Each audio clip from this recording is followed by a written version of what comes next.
World News Today, brought to you by Continental Radio and Television Corporation, makers of Admiral Radio, America's Smart Set.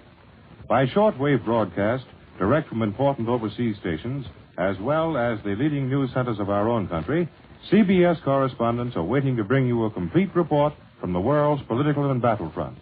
But first, here's Doug Edwards. In North Africa, the British have beaten off two Axis assaults before the Marat line in southern Tunisia, and they've regained the initiative in the north. In Russia, the Red Army has expanded its grip in the region of recaptured Zhatsk. The Germans say it was another withdrawal according to plan. In the Far East, American General Bissell reports the Japanese air challenges are dwindling in the India-Burma-China theater, and American planes have made new bombing attacks on the Japs in the Solomons. Now, for our first report from overseas, Admiral Radio takes you to CBS Algiers, Charles Collingwood reporting. This is Charles Collingwood at Allied Force Headquarters in North Africa. Field Marshal Rommel's attack on the British Eighth Army in southern Tunisia has so far been held, decisively held, in the words of today's communique.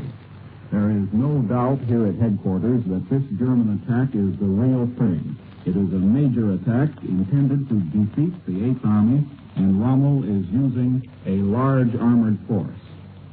As you know, Rommel attacked at dawn yesterday, 6:49 to be exact. His main thrust was around the southern flank of the Eighth Army position. Another attack was made in the center, with classic move against the defended line that has been used in the desert ever since Wavell smashed through in 1940. By 10:30 yesterday morning, it was apparent to the British commander that this was an attack in force. But the German move had come as no surprise. Montgomery was laying for Rommel, and the German armored forces ran smack into British anti-tank artillery. In the first few hours of the attack, Rommel lost 21 tanks. The British lost nothing. As the day wore on, the British guns continued to pulverize the German armor. This morning, the official word was that heavy losses in men and tanks have been inflicted on the enemy. Our own losses are negligible. The battle is still going on. At last report, Rommel was reforming for a fresh attack, but the Eighth Army has shown no signs of weakening. In contrast to this dramatic news from the southern front, the fighting north of there has been stagnant. The German attacks in the far north have practically ceased. An American patrol went into Pichon the day before yesterday. Yesterday, German artillery fire from the surrounding hills drove it a mile out of town, but the Germans showed no inclination to follow it up. The clear implication is that the Germans didn't have enough strength left up there to dare do it. The whole center of the Tunisian battle is now down in the south, on the Marat line. This is either the beginning of the end for the Axis in Africa, or it's the beginning of a long period of attrition. It depends on which way the battle goes. But anyway, it means this, that the decisive stage of the battle for Africa has begun. This is Charles Collingwood in North Africa, returning you to New York. More news in just a moment, but first here's Warren Sweeney with a word from Admiral Radio. What will the Admiral Radio of the future be like? Admiral designers and engineers are far too busy building radio equipment for the Army and Navy to answer that question now. But of this much, you may be certain. When the war is over and peacetime production is resumed, an Admiral Radio will still be America's Smart Set. The Admiral Radio of the future may bring you television in vivid Technicolor. It may perhaps automatically record a program for you if you happen to be away from home at the time it is broadcast. Yes, the Admiral Radio of the future will include the best of all modern discoveries. Right now, however, the important thing to remember is this. Your present radio must last for the duration. To make sure it does, ask your Admiral dealer to check it twice a year regularly. Don't wait until your set goes dead to call him, or you may be without a radio for some time, since new parts are often difficult to obtain. Your Admiral dealer, by making regular checkups, can anticipate trouble. If he sees that some vital part will soon need replacement, he will order it immediately and probably have it in time to keep your radio in continuous operation. Call your Admiral dealer tomorrow Ask him to check your radio twice a year regularly. You'll be glad you did. Now here once again for Admiral Radio is Doug Edwards. General MacArthur today rounded out his report on our great victory over a 22-ship Jap convoy earlier in the week. MacArthur's communique says that of the 10 warships sunk, 3 were light cruisers, 7 were destroyers. Our planes scored 80 direct hits and 63 hits or near misses in sending the 22 vessels to the bottom. The Japs had about 150 planes in the action. Our men counted 102 of them definitely put out of action. As for new air action, MacArthur says one of our bombers raided the Jap aerodrome at Cape Gloucester, New Britain, and another raided Elixshoffen above Lae on New Guinea. In China, the Japs are reported to have suffered considerable losses in fighting, which is still going on in Hubei province. In Burma, meanwhile, the RAF's bombers have made a very successful attack against Mandalay. They demolished buildings and railroad cars and started a number of fires. In New Delhi, Brigadier General Clayton L. Bissell, commander of the United States Army Air Forces in Burma, China, and India, said today that the monsoon season this year won't interrupt the offensive of his 10th Air Force against the Japanese in Burma and China. He said, "I've done many things which will permit the 10th Air Force to continue operations throughout the monsoon." He declined, however, to amplify on his remarks. Although it varies considerably each year in different regions, the monsoon season usually brings heavy rains and high winds to Burma, and Burma from May until mid-autumn. Bissell said his forces during February carried out 70 missions comprising 490 sorties, during which approximately 400 tons of bombs were dropped, 28 Japanese planes destroyed, and a considerable number of enemy planes listed as probably destroyed. He said his force had repulsed 2 Japanese attempts to raid American bases in Assam province, India, and that no American planes were lost during the month. Bissell said that he was paying high tribute to the brilliant leadership, both in the air and on the ground, of Colonel Homer Sanders of Texas. In Russia, the Red Army has made new progress in its drive to envelop the Nazi spearhead pointing toward Moscow. But now for a direct report, we take you to CBS Moscow, Bill Downs reporting. Reporting at 9 o'clock and 38 minutes.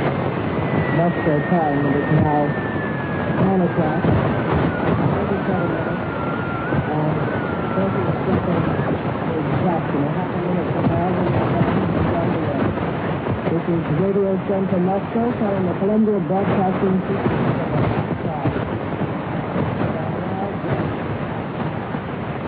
15 seconds to go.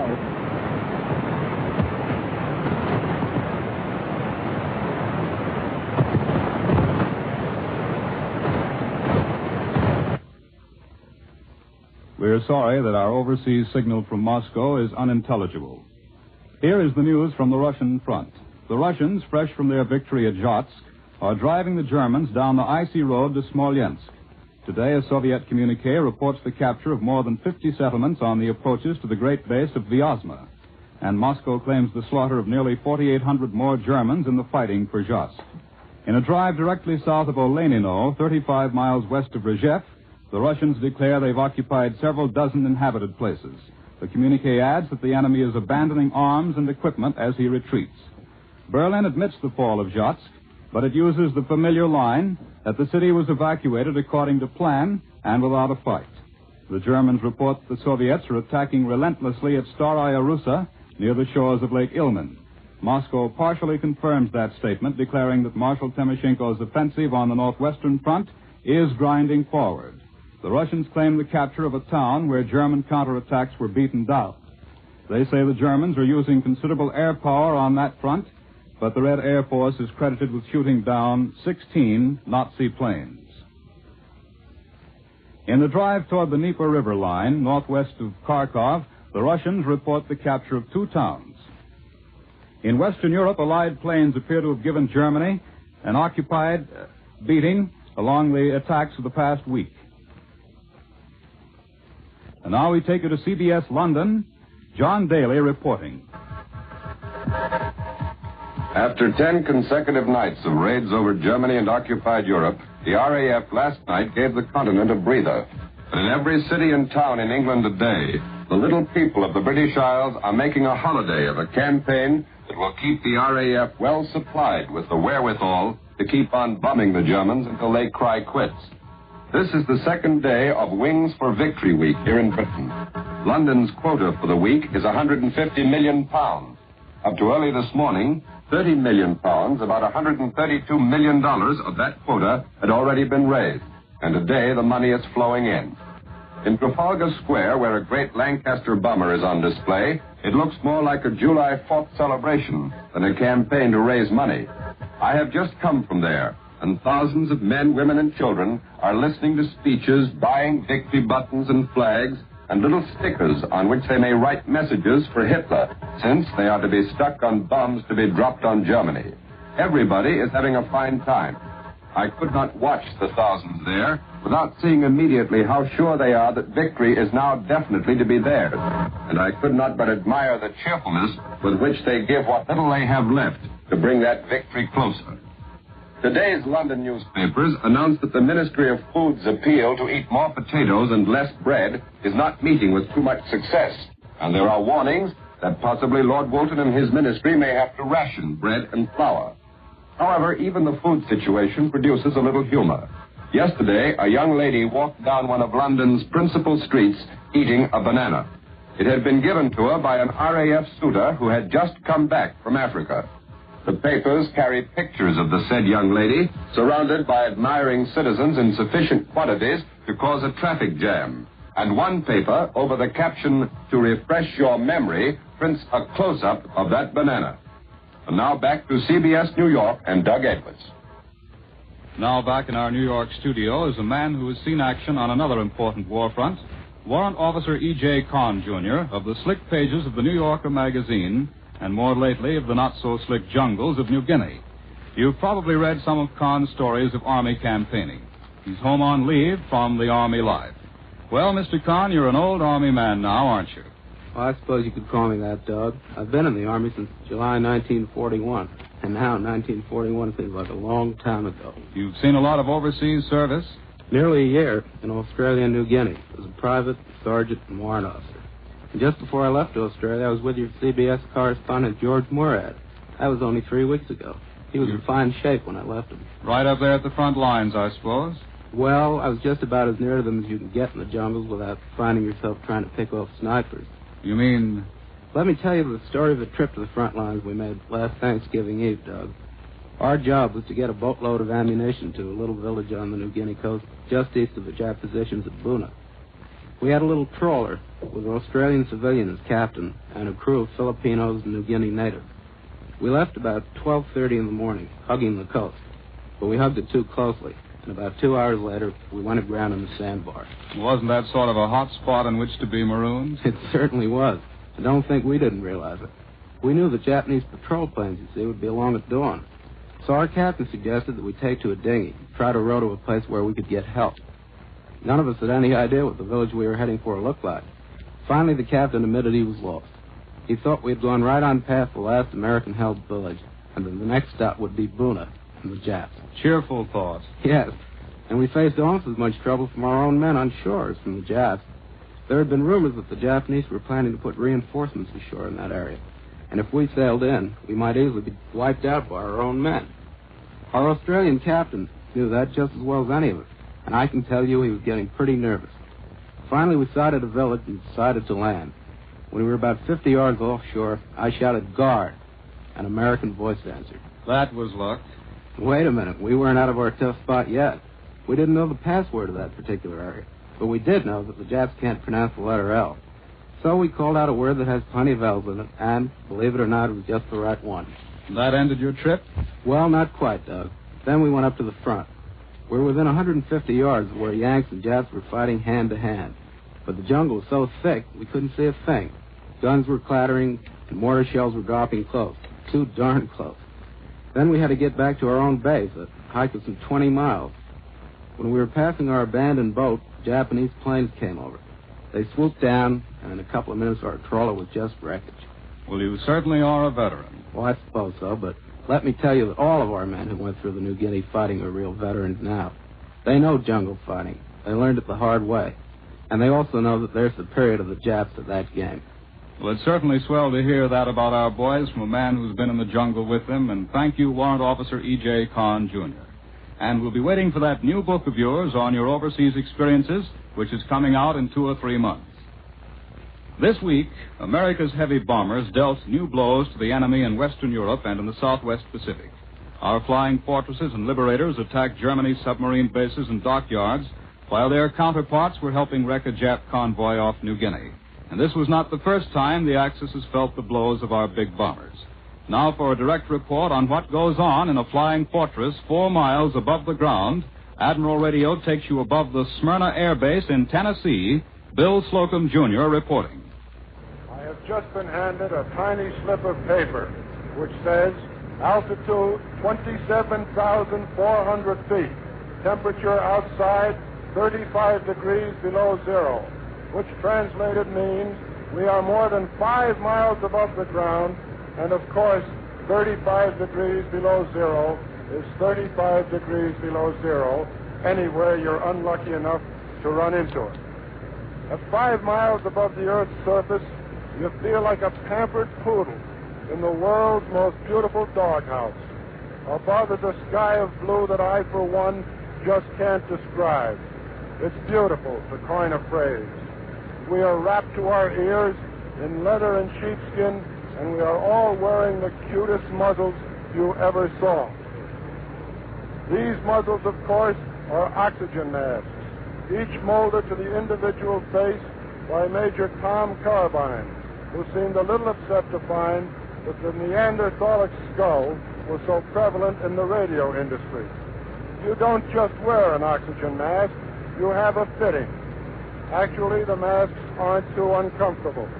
And as Major Tom Carbine says, if you want some real discomfort, take one off at 5 miles. Superman might retain consciousness for 30 seconds. I am in Captain John Heckman's B-17. That's a flying fortress. And many of the boys who are now running a commutation service to Berlin learn to handle these beautiful 4-motored monsters here at the Flying Training Command's Smyrna Air Base, commanded by Colonel Stanley Umstead. From the bombardier's turret in the nose to the tail gunner's position, there are 9 highly trained specialists in the crew of a flying fortress. When the fortress is on the offensive, it is capable of flying great distances at great altitudes and dropping great numbers of devastating bombs. When she is on the defensive against interception, she carries enough guns sticking from her nose, her belly, her tail, her roof, and her windows to keep any Axis plane at a respectful distance. When these flying fortress crews are working at their normal posts, they take oxygen from a tiny pipeline running along each side of the plane and fed by cylinders. When they want to move around, they hook their masks to tiny bottles scattered throughout the ship and walk around. Mother Nature limits the time you can spend at these altitudes, but 6 hours is about par. If you're up here too long without sufficient oxygen, you get reactions similar to people who have had too much to drink.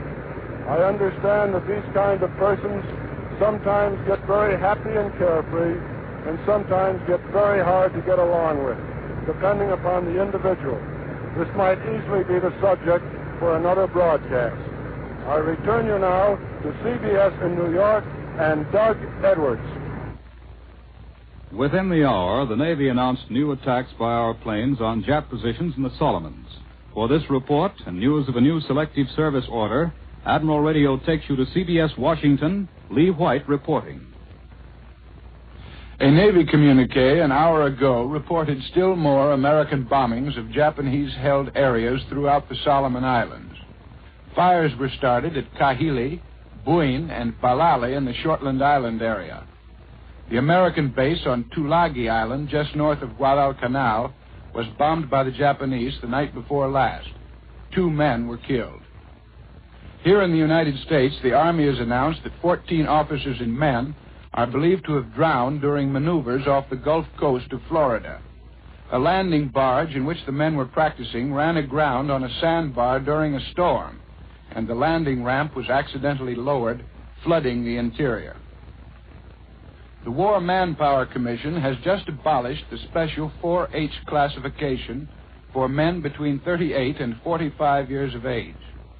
Accordingly, the Selective Service Administration has ordered local draft boards to reclassify men in this age group as 1A, 3A, 4F, and so on, but to append the letter H to the regular classification. Thus, a single man in this age group without dependents and in good physical condition will now be classified as 1AH instead of 4H. The purpose of the order is to induce men over 38 to enter farming. If they do, between now and May 1st, they'll be reclassified again into classes 2C or 3C and will be indefinitely deferred from military service. If they don't, they'll theoretically be liable for military service. Meanwhile, the draft boards have been ordered to defer all necessary farm workers, even if, by doing so, it becomes impossible to fill their local quotas. This means that more city men will have to be drafted than originally contemplated, for the Army and Navy are determined to fill their quotas on time in order to have 11 million men available for military service by the end of the year. Tomorrow, the bill to continue the Lend-Lease Act will be introduced into the House of Representatives, and there'll be a debate for at least 3 days. Everyone's agreed that the measure will pass by an overwhelming majority. The only debate appears to center around the proposal of Senator Gillette of Iowa to change the name of the act to the War Supply Act, and to make it clear that no payment in terms of dollars and cents is expected from such aid to our allies. Senator Gillette also wants it stipulated that war supplies may not be used contrary to the principles of the Atlantic Charter. Other members of Congress would like to stipulate that at least 10% of all war supplies be made available in the future to our Chinese allies. Another bill, which will be shortly considered by the House, is a proposal to make the Pacific Ocean an American lake, in the words of its sponsor, by acquiring stepping stones of air and naval bases. The author of the measure is Representative Magnuson of the state of Washington, who says that Breckinridge Long, Assistant Secretary of State, and officials of the Navy Department have promised him their cooperation. Apparently, the State Department favors the acquisition of Pacific bases, but not of Caribbean bases, for Undersecretary Wells yesterday took occasion to deny that we have any intention of keeping our Lend-Lease bases throughout Latin America. Seismographic laboratories here in Washington report a fairly heavy earthquake just before last midnight, the source of which was apparently 4,500 miles south of here, which might put it somewhere in the southern Andes, possibly in Chile or Argentina. I now return you to CBS in New York. That was Lee White in Washington. Now here's a message from our sponsor. In 5 months, United Nations submarines and warships have sunk or damaged 248 enemy supply vessels. Radio and electronic instruments played an important part in every one of these actions. Such instruments located the enemy vessels, told their exact positions, swung United Nations submarines into position to torpedo them. Many of these radio and electronic instruments, employed so effectively by our Navy and Army, are today being built by Admiral. Back in the days of peace, Admiral took pride in a record of achievement that brought many hours of pleasure and entertainment to countless Americans. Yes, and Admiral took pardonable pride in being the world's largest manufacturer of radio phonograph combinations with automatic record changers. But today, Admiral workers are rewarded by a far different satisfaction, by the grim knowledge that the product of their skill and labor has become a potent instrument of destruction, an instrument that not only aids in seeking out the enemy wherever he may be, but helps in dealing those smashing blows that one by one hasten the day of victory. Wherever you find American soldiers and sailors, you'll find also the American Red Cross, caring for the wounded, supplying first aid treatment, training nurses' aides, operating recreational centers. These are the humanitarian tasks being carried on by the American Red Cross. Remember, the Red Cross depends for support upon you, so give to the Red Cross. Give all you can. And don't forget the Red Cross Blood Bank. Employees of many firms, including Admiral, are signing up for blood bank contributions as a group. World News Today is brought to you each Sunday at this hour by Continental Radio and Television Corporation, makers of Admiral Radio, America's Smart Set. Be sure to listen again next Sunday when Admiral brings you World News Today by shortwave, direct from the leading news centers of the world. This is Warren Sweeney speaking coast to coast for Admiral Radio. This is the Columbia Broadcasting System. The WBBM Theater, Wrigley Building, Chicago. World News Today, brought to you by Continental Radio and Television Corporation, makers of Admiral Radio, America's smart set. By shortwave broadcast, direct from important overseas stations, as well as the leading news centers of our own country, CBS correspondents are waiting to bring you a complete report from the world's political and battle fronts. But first, here's Doug Edwards. On the Russian front, the Battle of Kharkov is nearing a climax. The Germans claim that the bulk of the Steel City is in their hands, but there's no confirmation of that from Moscow. In the southwest Pacific, MacArthur's bombers are pressing their attack on another Japanese convoy. Flying fortresses report direct hits on enemy cargo vessels. In North Africa, Rommel's artillery has increased its activity in the Marat area, while Allied forces have repulsed Axis attacks in North Tunisia. But the most important development in that war zone is a speech made by General Giraud. For details, Admiral Radio takes you now to CBS Algiers. Charles Collingwood reporting. This is Charles Collingwood at Allied Force Headquarters in North Africa. An hour ago, General Giraud made the most important declaration of policy that has been made in North Africa since the Casablanca Conference. General Giraud's speech was about France. It was also about North Africa. But the heart of the speech was about France and what was going to happen when France is liberated from German domination. In his dry, precise, rather high-pitched voice, Giraud said, "I give the most solemn assurance to the people of France that their sacred right to choose their own provisional government themselves will be fully safeguarded. I assure them that the conditions permitting them to make this choice in lawful order and with their freedoms restored will be guaranteed. I am the servant of the French people," General Giraud said. "I am not their leader. Tomorrow we shall be servants of the provisional government, and we undertake to deliver to it our powers." That's what Giraud said about France after the coming Allied invasion. What it means and why it is so important is that North Africa won't happen again. It means that when we enter France, and it's rather odd to hear this from Giraud, we will not bring with us a hand-picked leader to impose upon the French people, nor will we treat with and support the existing government, Vichy, as we did in North Africa. Instead, we will promptly allow the French to pick their own provisional government, and General Giraud has promised to turn over all his powers to that government. This statement of Giraud's has obviously been agreed upon with the Allied authorities. If it means what it says, it can only mean that we have learned the lesson that you do not really purchase tranquility by perpetuating quislings or achieve national spirit under a leader of your, not their, choosing. Of most immediate interest to the people of North Africa in Giraud's speech is the passage in which the general formally declared all legislation made by the Vichy government after the fall of France null and void. In other words, as soon as the proper decrees have been drawn up, all of the tyrannical fascist laws of Vichy will be abolished, the anti-Jewish laws among them. The municipal assemblies and other democratic institutions will begin to function again. And, as Giraud said, France will become again the France of human liberties and the France of noble ideals. As you can see, it was a speech about France, the future of France. To the great unanswered question of what part is General de Gaulle going to play in all this, General Giraud made no direct answer. He did not even bring himself to mention de Gaulle by name. But he did say, "With all my heart, I desire the union of all of us. This union is essential. It is a question of life or death for our country." And he said, there can only be one French army facing Germany, whether it comes from Algeria or from Libya. It was an interesting speech. The abrogation of the Vichy laws will do much to make North Africa a better place to live in. But most important of all, this speech of Giraud is an indication that when we go into France, we will not make the same mistakes we have made in North Africa. This is Charles Collingwood returning you to New York. More news in just a moment, but first here's Warren Sweeney with a word from Admiral Radio.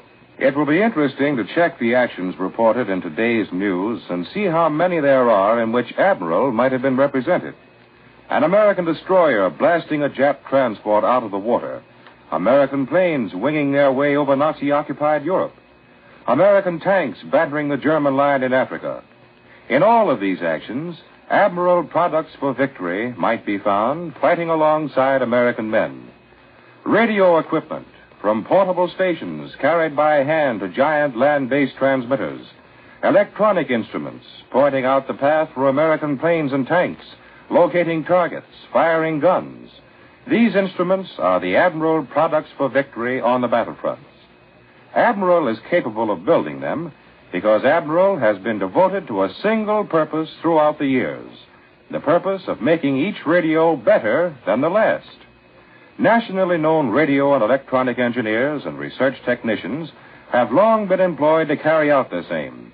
How well they have succeeded is told not alone by the many features which are Admiral's exclusively, not alone by saying an Admiral radio is America's smart set, rather by the simple fact that Admiral is capable of building the intricate radio and electronic equipment demanded by the Army and Navy.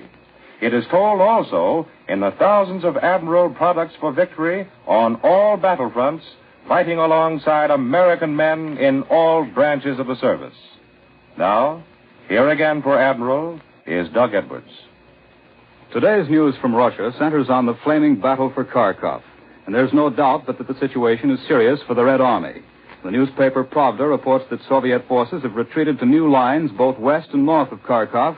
This withdrawal came after the Germans brought up fresh divisions from the west. Moscow's latest communiqué reports that the Nazis on one sector thrust a wedge into Russian defenses, but the position was regained by a Soviet counterattack. The communiqué says that Soviet troops are courageously beating off the onslaught of numerically superior forces of enemy tanks and motorized infantry. In this hemisphere, there have been some developments in South America. For a direct report, Admiral Radio takes you now to CBS Rio de Janeiro. John Adams reporting. American business and military men arriving in Rio from the States are all greatly impressed by the signs of war activity along the Brazilian coast, from Belém to Fortaleza, Natal, and Recife. Hundreds of planes are passing daily along what is called the Victory Route, via Brazil to Africa and the scattered battlefronts. Uniforms are everywhere, and thousands of those who are not in uniforms are joining the army of rubber workers that are being transported to the upper reaches of the Amazon to help harvest the rubber crop. Great quantities of which are incidentally being transported daily from Manaus to Miami by cargo planes. In Rio, however, visitors seem most impressed by the gasoline shortage, the great amount of new buildings going up, and finally the luxurious fact that they can drink 5, 10, or 15 cups of coffee a day if they want it. Yes, there will always be coffee to drink in Brazil, and as long as the war lasts, coffee will also be war news. It's perhaps a touchy subject to you in the States who are rationed, but it is also a touchy subject here, where it is one of the pillars of the national economy, a pillar that wobbles if the crop cannot be sold and shipped. It was therefore big news in Sao Paulo yesterday when the Brazilian finance minister, Souza Costa, announced that the coffee accord reached with the United States last October would be put into effect shortly. By that accord, the U.S. was to acquire the unshipped balance of last year's crop, totaling about 2,300,000 bags, or about 150,000 tons, as well as the 1942-43 crop of 9 million bags, or about 500,000 tons. We take you now to CBS Australia. George Murad reporting.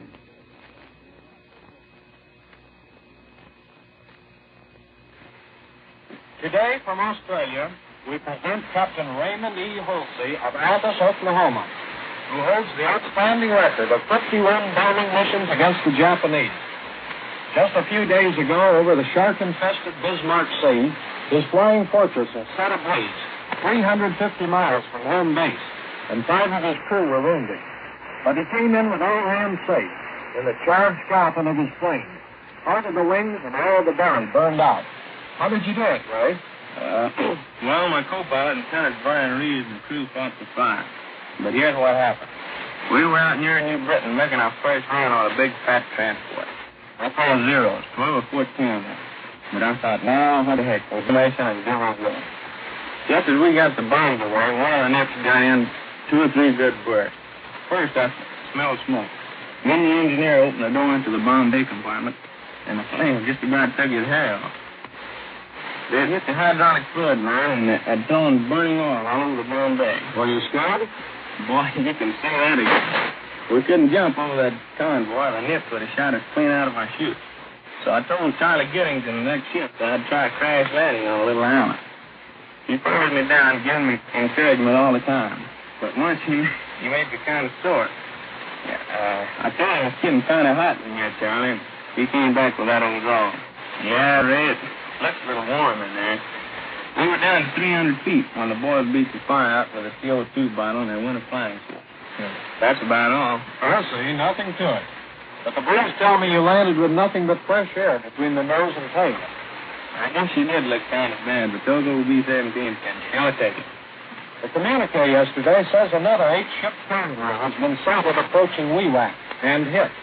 Do you think the nips will keep coming in? Oh, sure, but we'll keep knocking them off just as long as we have plans. Just give us a ship, that's all. Thank you, Captain Raymond E. Halsey. This is George L. Morad in Australia. I return you to CBS in New York.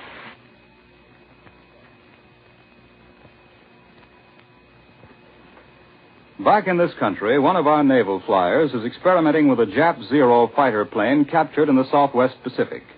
For a direct report on this enemy plane, Admiral Radio takes you now to a naval air station near Washington at Anacostia. Bill Slocum, Jr. reporting. A few months ago, in an Aleutian marsh, a Japanese pilot tried to land a Zero and broke his neck immediately and completely, which is a great line to start any broadcast with. Happily, he broke nothing but his neck, and therefore, standing sleek and anemic in a hangar here at Anacostia, is a Japanese Zero airplane, made in Japan in February 1942. Right now, the Navy's test experts are flying the Zero and are also testing every square inch of hull and every single instrument aboard. This is, of course, exhaustive work, but not as exhaustive as it might be, because there are an awful lot of gadgets aboard the Navy knows quite well.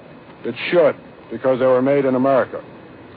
In a moment, we're going to talk to Lieutenant Commander Tommy Booth, who has been flying this Zero after returning from an interesting and successful mission in North Africa. For a second, let's take a look at some of the things you and I have heard about this super plane. There is, for instance, the story of the heroic Japs who fly these winged monsters with only a speedometer and a compass to guide them. There are several appropriate English colloquialisms that come to mind, but for the nonce, we'll just use hooey. The Jap pilot has as many aids to flying and navigation as the American. Now, Commander Booth, how about the motor and the propeller on this Zero? The propeller is an exact and perfect copy of our own Hamilton Standard. The engine is a combination of Pratt & Whitney and Wright. Commander, you've been flying this thing. How does it handle? It flies like a trainer. It flies very easily, in fact, at low altitudes, and is extremely maneuverable. It's a very neat little job. Commander, would you want to fly it in combat?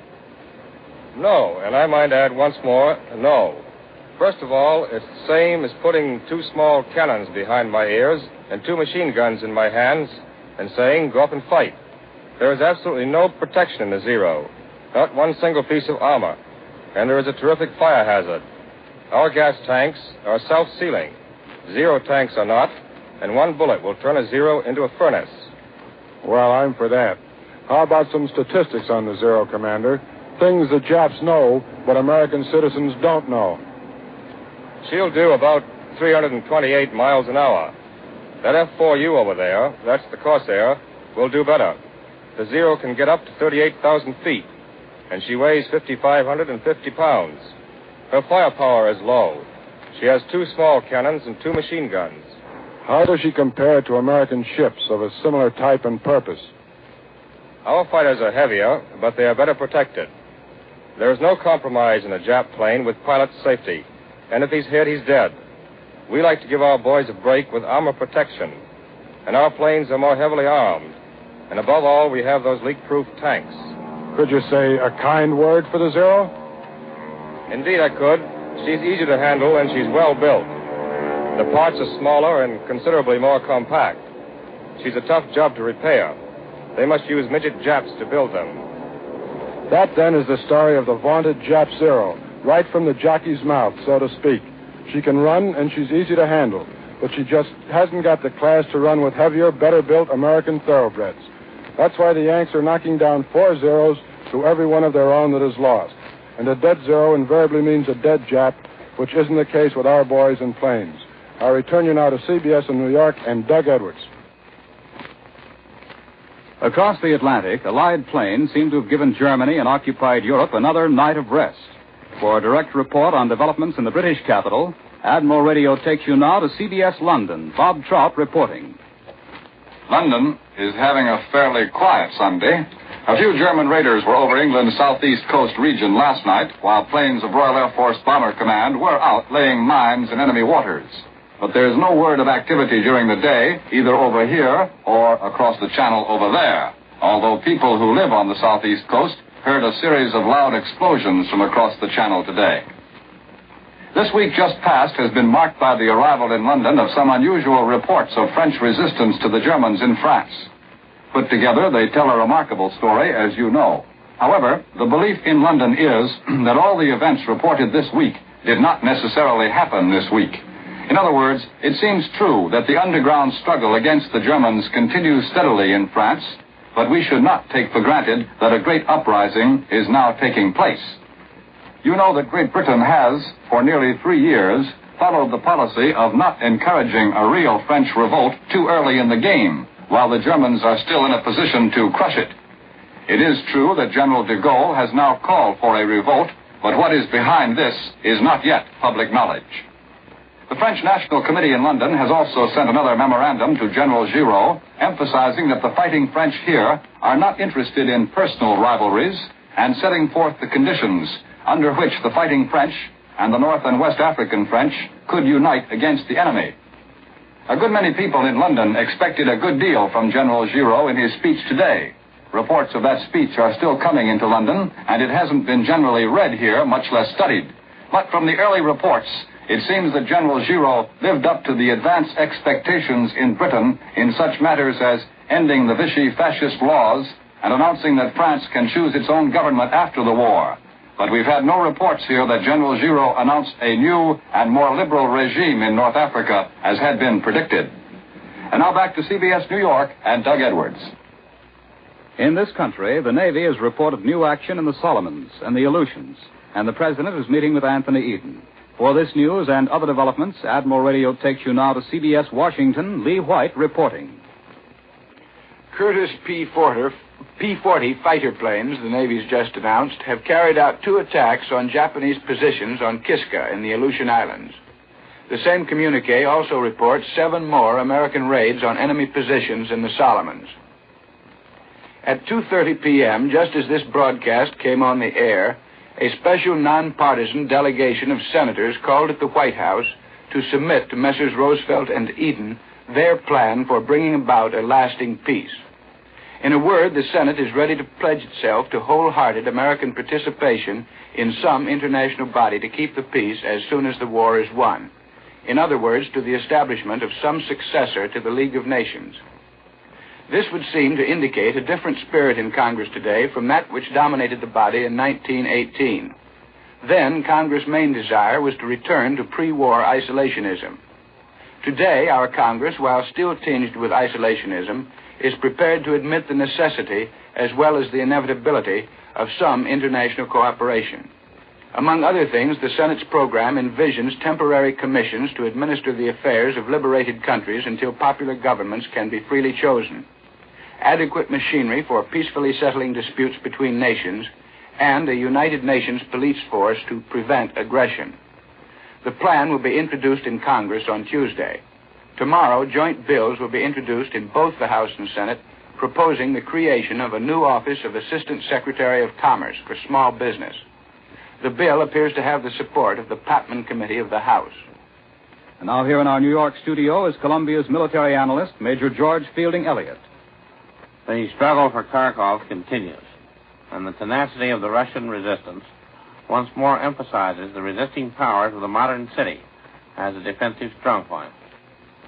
The Germans appear determined to take Kharkov at any cost, as indeed they well may be, for upon their ability to take and hold this vital communications center depends their ability to maintain the whole of their positions in the Donetsk Basin. The reason for the Russian numerical inferiority reported in this area is undoubtedly the fact that the Russian armies have outrun their communications. The retiring Germans appear to have carried out extensive and very thorough demolitions of the railways, which the Russians have not had time to repair. The early thaws have added to the problem of the Russian engineers attempting to carry out this heavy task. But the Germans have well-organized rail lines directly at their backs, and they are far closer to their sources of power in Germany than they were at Stalingrad or down in the Caucasus. Hence, they can develop more powerful efforts in the Kharkov region than the Russians can, for the moment. The Germans, as always, are fighting against the time limit. They must take Kharkov before the Russians can repair the railways and bring up their reserves. Probably one of the major checks to the German onset so far has been pressure against their northern flank by Russian forces operating from the direction of Akhtursk and Sumy, northwest of Kharkov. But now the Germans claim the recapture of Akhtursk, which indicates that they have had to extend their flank to the north and clear out these Russian forces. Sumy is still in Russian hands, however, and while it remains so, will be a threat to the Germans. There are indications that the Germans are having to send additional reinforcements into the Kharkov sector. Reinforcements which, of course, they hope to withdraw before the troops are required to meet any new responsibility in the West. Indeed, it is plain that the whole German purpose in committing such powerful forces to the Russian front has been, first, to stave off the disaster which threatened their army in the Donetsk area if the Russians reached the Dnieper, as seemed almost certain 2 weeks ago, and second, to stabilize the South Russian front so as to permit the transfer of troops either to the north or back to the General Reserve in Central Europe. In this sense, the great battle between the Dnieper and the Donetsk may be called, from the German point of view, a battle of disengagement. That was Major George Fielding Elliott, Columbia's military analyst. Now, here's a message from our sponsor. In providing the armed forces with radio and electronic equipment that will stand the strain of battle and do the almost impossible tasks required by war, Admiral engineers condensed years of research into the space of a few months. Discoveries were made far ahead of time in the two great plants, which in peacetime made Admiral the world's largest manufacturer of radio phonograph combinations with automatic record changers. And the best of these new discoveries will be found in the Admiral of the future. But the Admiral of the future won't be produced as long as the armed forces need Admiral-built communications and electronic equipment, so make your present radio last for the duration. Ask your Admiral dealer to check it twice a year regularly. Admiral dealers have the backing of the Admiral organization, and that's especially important in the matter of obtaining replacements for vital parts in these days of shortages. Admiral dealers are experts who can anticipate trouble, and by so doing, order a replacement for any vital part immediately. Probably have it in time to keep your radio giving tip-top performance without missing even one favorite program. Call your Admiral dealer tomorrow. Ask him to check your radio twice a year regularly. You'll be glad you did. Congratulations to the Campfire Girls of America, who are celebrating the 31st birthday anniversary of their organization this month. These 321,000 girls are contributing much to the war effort by their work in salvaging materials, selling war bonds, aiding the Red Cross, and many other important duties. The Campfire Girls need women who will volunteer as leaders to help them expand their work for victory. Get in touch with your local Campfire office or write National Headquarters, 88 Lexington Avenue, New York City. World News Today is brought to you each Sunday at this hour by Continental Radio and Television Corporation, makers of Admiral Radio, America's Smart Set. Be sure to listen again next Sunday when Admiral brings you World News Today by shortwave, direct from the leading news centers of the world. This is the Columbia Broadcasting System. The WBB America Theater Wrigley Building, Chicago. 2 drops, Penetro nose drops, hit directly at the sneezy stuffiness of head cold's misery. Use only as directed. At first warning, use genuine prescription-type Penetro nose drops. Quality guaranteed by Plow Incorporated. General bottle, 25 cents. Even greater savings in larger sizes. Get Penetro, Penetro nose drops. The time, 2 o'clock. This is the BBC. In a few moments, the Prime Minister, the Right Honourable Winston Churchill, will be speaking to listeners at home and overseas. Ladies and gentlemen, Mr. Churchill. Let me first of all thank the very great numbers of people who have made kind inquiries about me during my recent illness. Although for a week I had a fairly stiff dose of fever, which but for modern science might have had awkward consequences, I wish to make it clear that I never for a moment had to relinquish the responsible direction of affairs. I followed attentively all the time what was happening in Parliament and the lively discussions on our home affairs when peace comes. It was very clear to me that a good many people were so much impressed by the favorable turn in our fortunes, which has marked the last 6 months, that they have jumped to the conclusion that the war will soon be over, and that we shall soon all be able to get back to the politics and party fights of peacetime. I am not able to share these sanguine hopes, and my earnest advice to you is to concentrate even more zealously upon the war effort, and if possible, not to take your eye off the ball even for a moment. If tonight, contrary to this advice, I turn aside from the course of the war to deal with some post-war and domestic issues, that is only because I hope that by so doing I may be able to simplify and mollify political divergences and enable all our political forces to march forward to the main objective in unity and, so far as possible, in step.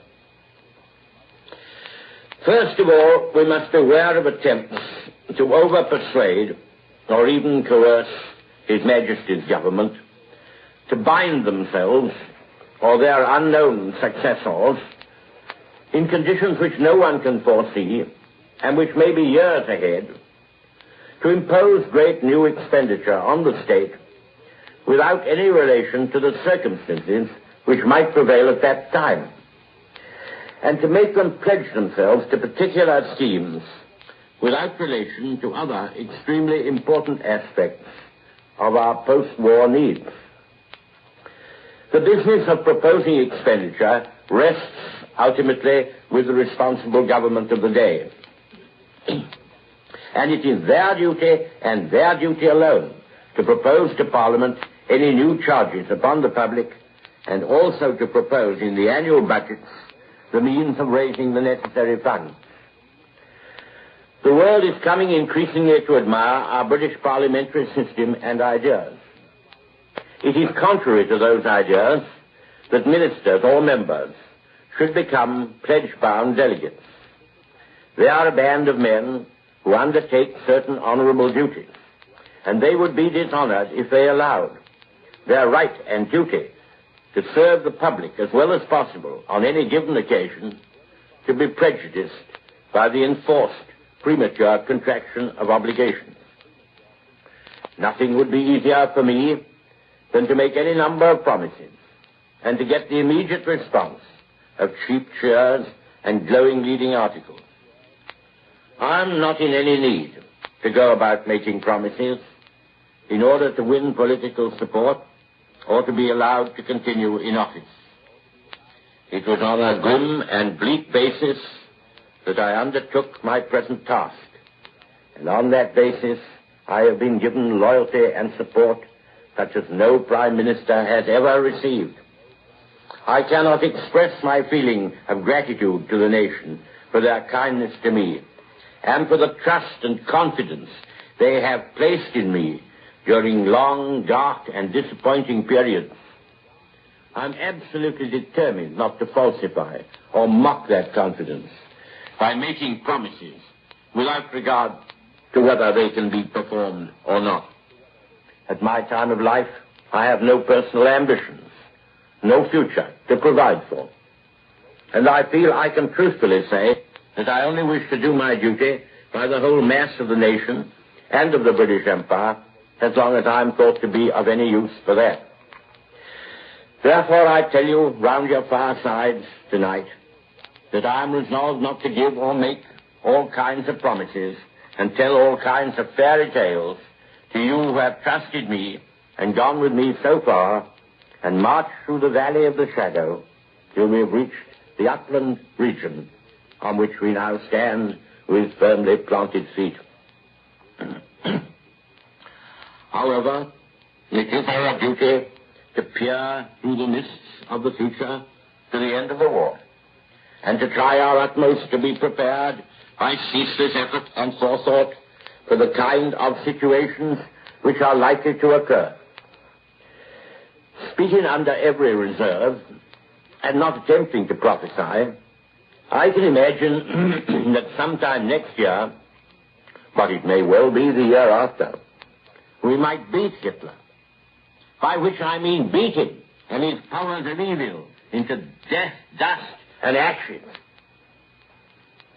Then we shall immediately proceed to transport all the necessary additional forces and apparatus to the other side of the world, to punish the greedy, cruel empire of Japan, to rescue China from her long torment, to free our own territory and that of our Dutch allies, and to drive the Japanese menace forever from Australian, New Zealand, and Indian shores.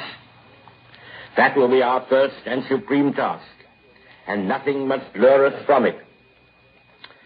Nevertheless, in my opinion, the moment when Hitler is beaten and Germany and Italy are prostrate will mark the grand climax of the war. And that will be the time to make a new declaration upon the task before us. We and our allies will have accomplished one great task. Nazi tyranny and Prussian militarism, which threatened to engulf the whole world, and against which we stood alone for a fateful year, these curses will have been swept from the face of the earth. If I should be spared to see that day, and should be needed at the helm at that time, I shall then, with the assent of the Cabinet, propose a new task to the British nation. The war against Japan will demand a very different arrangement of our forces from what exists at present. There will certainly be large numbers of British and also, no doubt, United States soldiers whom it will not be physically possible to employ across the vast distances and poor communications of the Japanese war. There will certainly be large numbers of men, not only abroad but at home, who will have to be brought back to their families and to their jobs or to other equally good jobs. For all these, after full provision has been made for the garrisoning of the guilty countries, return to something like home and freedom will be their heart's desire. However vigorously the war against Japan is prosecuted, there will certainly be a partial demobilization following on the defeat of Hitler. And this will raise most difficult and intricate problems. And we are taking care in our arrangements to avoid the mistakes which were so freely committed last time. Of course, these ideas may be completely falsified by events. It may be that Japan will collapse before Hitler, in which case quite another layout will be necessary.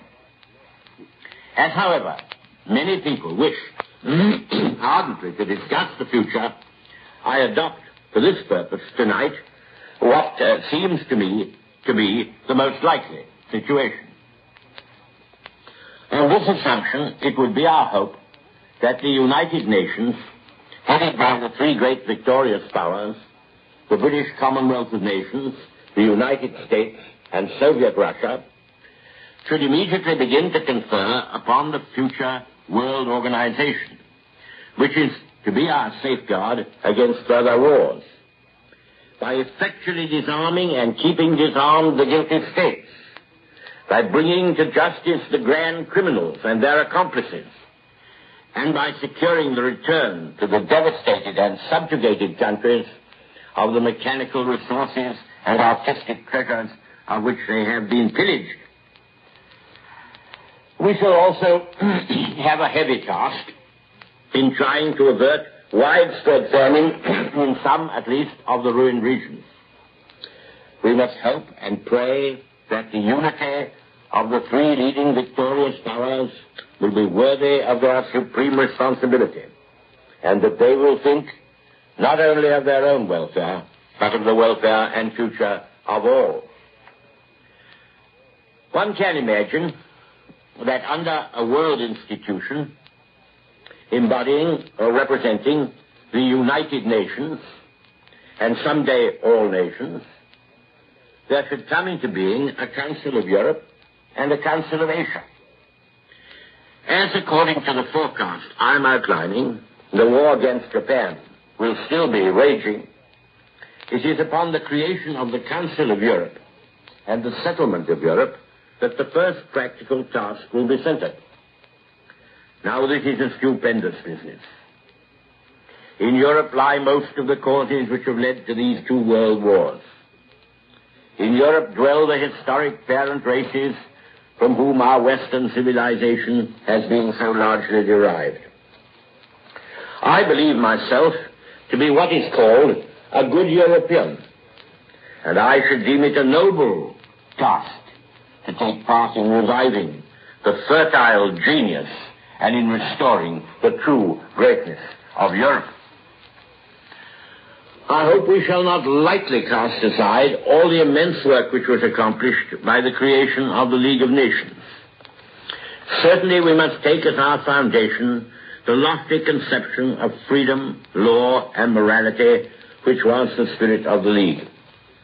We must try, I'm speaking of course only for ourselves, we must try to make the Council of Europe, or whatever it may be called, into a really effective league, with all the strongest forces concerned woven into its texture, with a high court to adjust disputes, and with forces, armed forces, national or international, or both, held ready to enforce these decisions and to prevent renewed aggression and the preparation of future wars. Anyone can see that this council, when created, must eventually embrace the whole of Europe, and that all the main branches of the European family must someday be partners in it. What is to happen to the large number of small nations whose rights and interests must be safeguarded?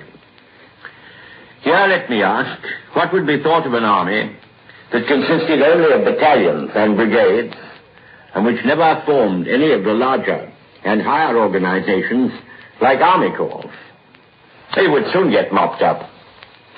It would therefore seem to me, at any rate, worthy of patient study that side by side with the great powers there should be a number of groupings of states or confederations which would express themselves through their own chosen representatives, the whole making a council of great states and groups of states. It is my earnest hope, though I can hardly expect to see it fulfilled in my lifetime, that we shall achieve the largest common measure of the integrated life of Europe that is possible, without destroying the individual characteristics and traditions of its many ancient and historic races. All this will, I believe, be found to harmonize with the high permanent interests of Britain, the United States, and Russia. It certainly cannot be accomplished without their cordial and concerted agreement and direct participation. Thus, and thus only, will the glory of Europe rise again. I only mention these matters to you to show you the magnitude of the task that will lie before us in Europe alone. Nothing could be more foolish at this stage than to plunge into details and try to prescribe the exact groupings of states, or lay down precise machinery for their cooperation, or still more to argue about frontiers. Now, while the war even in the West has not yet reached its full height, while the struggle with the U-boats is raging, and when the war in the Far East is only in its first phase. This does not mean that many tentative discussions are not taking place between the great nations concerned, or that the whole vast problem of European destiny, for that is what I am speaking of now, is not the subject of ceaseless heart-searchings. We must remember, however, that we in Britain and the British Commonwealth of Nations, although almost a world in ourselves, will have to reach agreement with great and friendly equals, and also to respect and have a care for the rights of weaker and smaller states, and that it will not be given to any one nation to achieve the full satisfaction of its individual wishes. I have said enough, however, I'm sure, to show you at least in outline the mystery, the peril, and I will add the splendor of this vast sphere of practical action into which we shall have to leap once the hideous spell of Nazi tyranny has been broken. Coming nearer home, we shall have to consider at the same time how the inhabitants of this island are going to get their living at this stage in the world story, and how they are going to maintain and progressively improve their previous standards of life and labor. I am very much attracted to the idea that we should make and proclaim what might be called a 4 years plan. 4 years seems to me to be the right length for the period of transition and reconstruction which will follow the downfall of Hitler.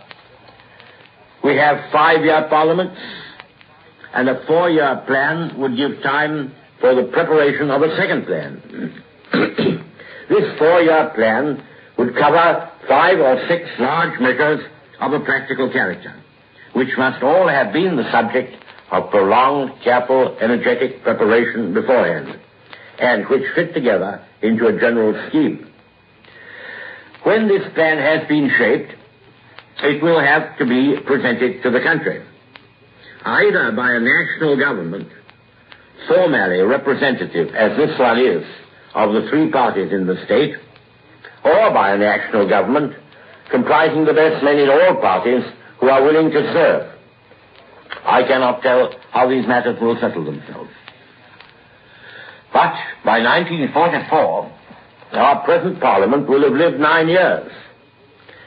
And by 1945, 10 years. And as soon as the defeat of Germany has removed the danger, now at our throats, and the register can be compiled and other necessary arrangements made, a new House of Commons must be freely chosen by the whole electorate, including, of course, the armed forces, wherever they may be. Thus, whoever is burdened with the responsibility of conducting affairs will have a clear policy and will be able to speak and act, at least, in the name of an effective and resolute majority. From what I have said already, you will realize how very difficult and anxious this period will be, and how much depends not only on our own action, but on the action of other very powerful countries. This applies not only to the carrying to a conclusion of the war against Japan, but also to the disarming of the guilty and to the settlement of Europe. Not only to the arrangements for the prevention of further wars, but also to the whole economic process and relationship of nations, in order that the ruin of our wealth may be rapidly repaired, in order that employment and production shall be at a high level, and that goods and services shall be interchanged between man and man, and between one nation and another, under the best conditions and on the largest scale. The difficulties which will confront us will take all our highest qualities to overcome. Let me, however, say straight away that my faith in the vigor, ingenuity, and resilience of the British race is invincible. Difficulties mastered, our opportunities won. The day of Hitler's downfall will be a bright one for our country and for all mankind. The bells will clash their peals of victory and hope, and we will march forward together, encouraged, invigorated, and still, I trust, generally united upon our further journey.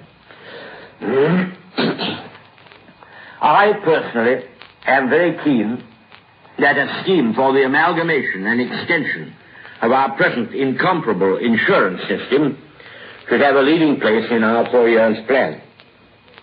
I have been prominently connected with all these schemes of national compulsory organized thrift from the time when I brought my friend Sir William Beveridge into the public service 35 years ago, when I was creating the labor exchanges on which he was a great authority, and when, with Sir Hubert Llewellyn Smith, I framed the first unemployment insurance scheme. The prime parent of all national insurance schemes is, of course, Mr. Lloyd George. I was his lieutenant in those distant days, and afterwards it fell to me, as Chancellor of the Exchequer, 18 years ago, to lower the pensions age to 65 and to bring in the widows and orphans. Here let me remark that the best way to insure against unemployment is to have no unemployment. There is another point. Unemployables, rich or poor, will have to be toned up. We cannot afford to have idle people. Idlers at the top make idlers at the bottom. No man must stand aside in his working prime to pursue a life of selfish pleasure. There are wasters in all classes. Happily, they are all only a small minority in every class. But anyhow, we cannot have a band of drones in our midst, whether they come from the ancient aristocracy or the modern plutocracy or are the ordinary type of pub crawler. There are other large matters which will also have to be dealt with in our 4 years plan, and upon which thought, study, and discussion are advancing rapidly. Let me take first of all the question of British agriculture. We have, of course, to purchase a large proportion of our food and vital raw materials overseas. Our foreign investments have been expended in the common cause. The British nation that has now once again saved the freedom of the world has grown great on cheap and abundant food.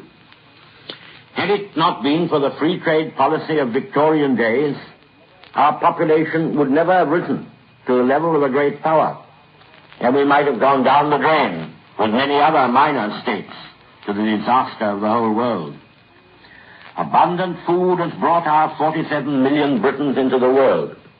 Here they are, and they must find their living. It is absolutely certain that we shall have to grow a larger proportion of our food at home. During the war, immense advances have been made by the agricultural industry. The position of the farmers has been improved. The position of the laborers immeasurably improved. The efficient agricultural landlord has an important part to play. I hope to see a vigorous revival of healthy village life on the basis of these higher wages and of improved housing. And what with the modern methods of locomotion and the modern amusements of the cinema and the wireless, to which will soon be added television, life in the country and on the land ought to compete in attractiveness with life in the great cities. But all this would cost money. When the various handicaps of war conditions are at an end, I expect that better national housekeeping will be possible, and that as the result of technical improvements in British agriculture, the strain upon the state will be relieved. At the same time, the fact remains that if the expansion and improvement of British agriculture is to be maintained, as it must be maintained, and a reasonable level of prices is to be maintained, as it must be maintained, there are likely to be substantial charges which the state must be prepared to shoulder. That has to be borne in mind. Next, there is the spacious domain of public health. I was brought up on the maxim of Lord Beaconsfield, which my father was often repeating: health and the laws of health. We must establish on broad and solid foundations a national health service.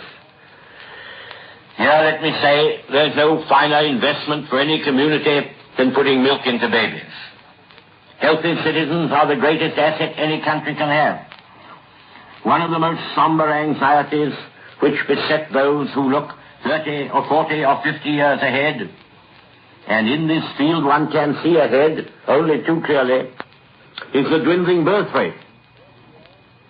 In 30 years, unless present trends alter, a smaller working and fighting population will have to support and protect nearly twice as many old people. In 50 years, the position will be worse still. If this country is to keep its high place in the leadership of the world and to survive as a great power that can hold its own against external pressures, our people must be encouraged by every means to have larger families. For this reason, well-thought-out plans for helping parents to contribute this life spring to the community are of prime importance. The care of the young and the establishment of sound hygienic conditions of motherhood have a bearing upon the whole future of the race, which is absolutely vital. Side by side with that is the war upon disease, which, let me remind you, so far as it is successful, will directly aid the national insurance scheme. Upon all this, planning is vigorously proceeding. Following upon health and welfare is the question of education. The future of the world is to the highly educated races, who alone can handle the scientific apparatus necessary for preeminence in peace or survival in war. I hope our education will become broader and more liberal. All wisdom is not new wisdom, and the past should be studied if the future is to be successfully encountered. To quote Disraeli again in one of his most pregnant sayings, nations are governed by force or by tradition. In moving steadily and steadfastly from a class to a national foundation in the politics and economics of our society and civilization, we must not forget the glories of the past, nor how many battles we have fought for the rights of the individual and for human freedom. We must beware of trying to build a society in which nobody counts for anything except a politician or an official. A society where enterprise gains no reward and thrift no privileges. I say trying to build, because of all the races in the world, our people will be the last to consent to be governed by a bureaucracy. Freedom is their lifeblood. These two great wars, scourging and harrowing men's souls, have made the British nation master in its own house. The people have been rendered conscious that they are coming into their inheritance. The treasures of the past, the toil of the centuries, the long built-up conceptions of decent government and fair play, the tolerance which comes from the free working of parliamentary and electoral institutions, the great colonial possessions for which we are trustees in every part of the globe, all these constitute parts of this inheritance, and the nation must be fitted for its responsibilities and high duty. Human beings are endowed with infinitely varying qualities and dispositions, and each one is different from the other. We cannot make them all the same. It would be a pretty dull world if we did. It is in our power, however, to secure equal opportunities for all. The facilities for advanced education must be evened out and multiplied. No one who can take advantage of a higher education should be denied his chance. You cannot conduct a modern community except with an adequate, nay, an ample supply of persons upon whose education whether humanitarian, technical, or scientific, much time and money has been spent. There is another element which should never be banished from our system of education. Here we have freedom of thought as well as freedom of conscience. Here we have been the pioneers of religious toleration. But side by side with all this has been the fact that religion has been a rock in the life and character of the British people, upon which they have built their hopes and cast their cares. This fundamental element must never be taken from our schools, and I rejoice to learn of the enormous progress that is being made among all religious bodies in freeing themselves from sectarian jealousies and feuds, while preserving fervently the tenets of their own faith. The secular schooling of the great mass of our scholars must be progressively prolonged, and for this we must both improve our schools and train our teachers in good time. After school time ends, we must not throw our youth uncared for and unsupervised onto the labor market with its blind alley occupations, which start so fair and often end so foul. We must make plans for part-time release from industry so that our young people may have the chance to carry on their general education and also to obtain specialized education which will fit them the better for their work. Under our ancient monarchy, that bulwark of British liberties, that barrier against dictatorships of all kinds, we intend to move forward in a great family, preserving the comradeships of the war, free forever from the class prejudice and other forms of snobbery, from which in modern times we have suffered less than most other nations, and from which we are now shaking ourselves entirely free. Britain is a fertile mother, and natural genius springs from the whole people. We have made great progress, but we must make far greater progress. We must make sure that the path to the higher functions throughout our society and empire is really open to the children of every family. Whether they can tread that path will depend upon their qualities tested by fair competition. All cannot reach the same level, but all must have their chance. I look forward to a Britain so big that she will need to draw her leaders from every type of school and wearing every kind of tie.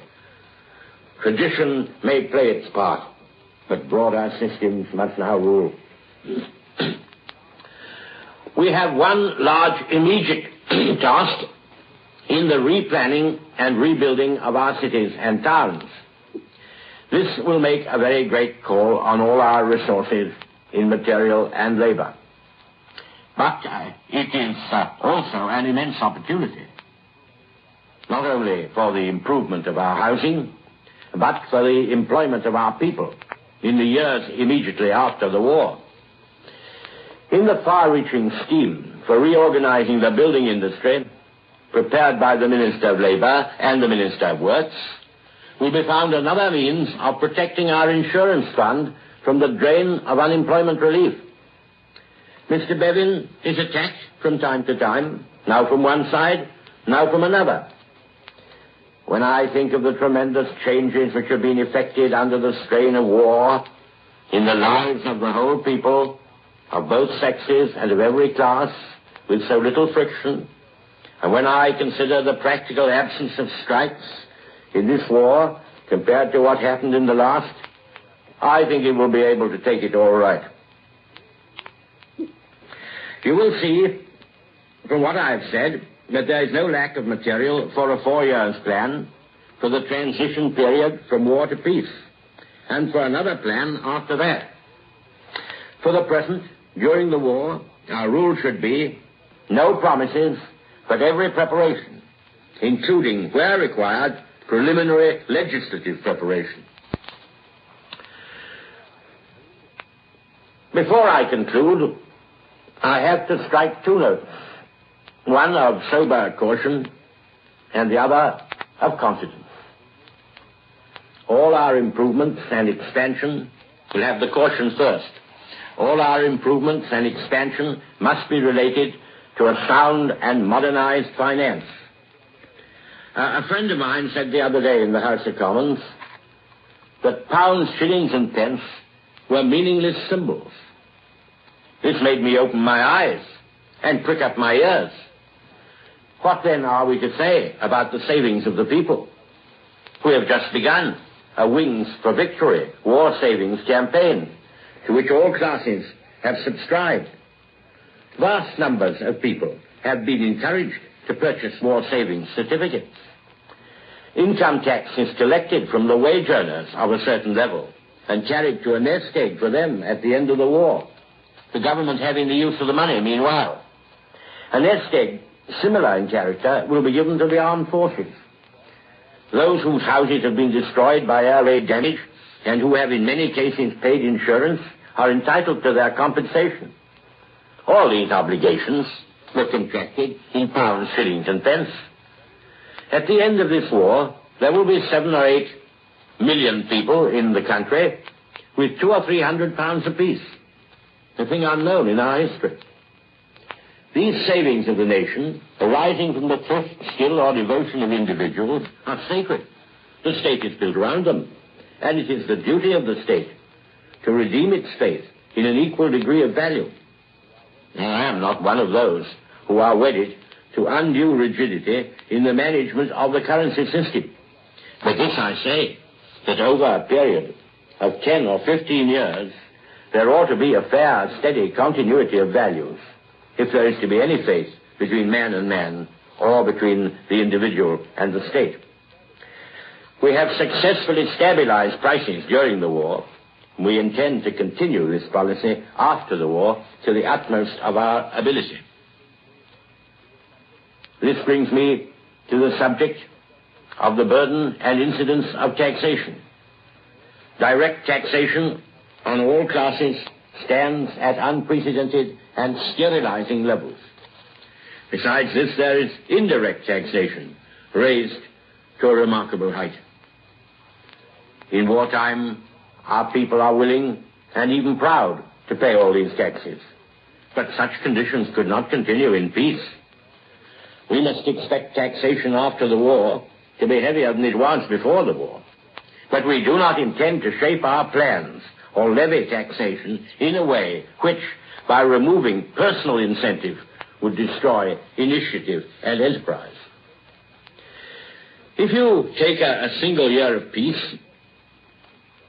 see how important this enterprise is, this spirit of enterprise and ingenuity. If you take a single year of peace and take a slice through the industry and enterprise of the nation, you will find work which is being done at the moment, work that is being planned for the next year, and projects for the third, fourth, and even the fifth year ahead, which are all maturing. War cuts down all this forward planning, and everything is subordinated to the struggle for national existence.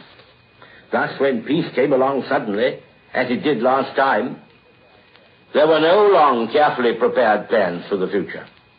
That was one of the main reasons why at the end of the last war, after a momentary recovery, we fell into a dreadful trough of unemployment.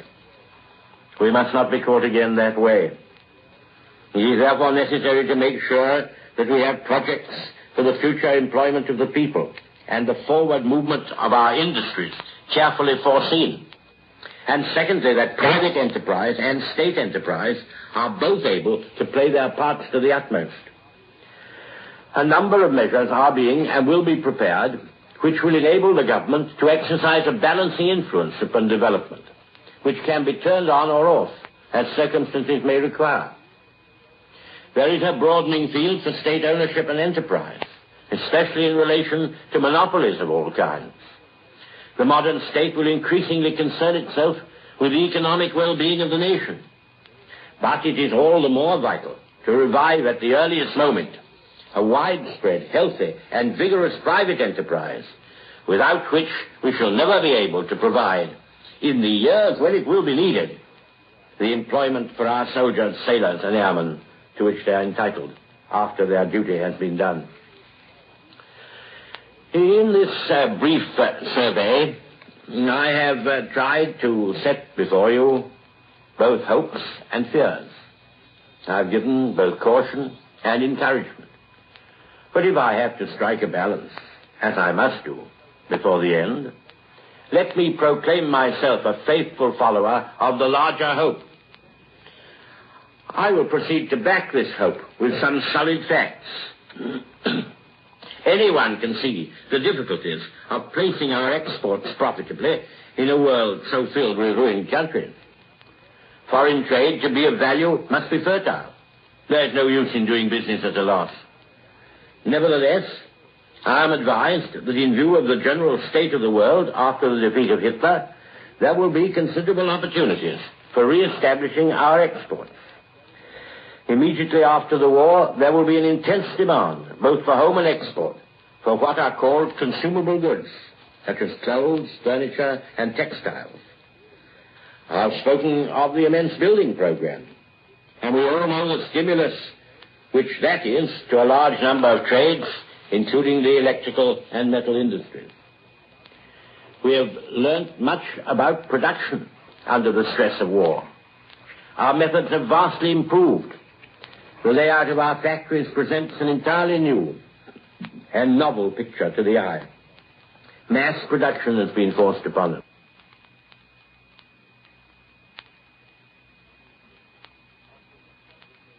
Industries, offering scope for the inventiveness and vigor which made this country great. When the fetters of wartime are struck off, and we turn free hands to the industrial tasks of peace, we may be astonished at the progress in efficiency we shall suddenly find displayed.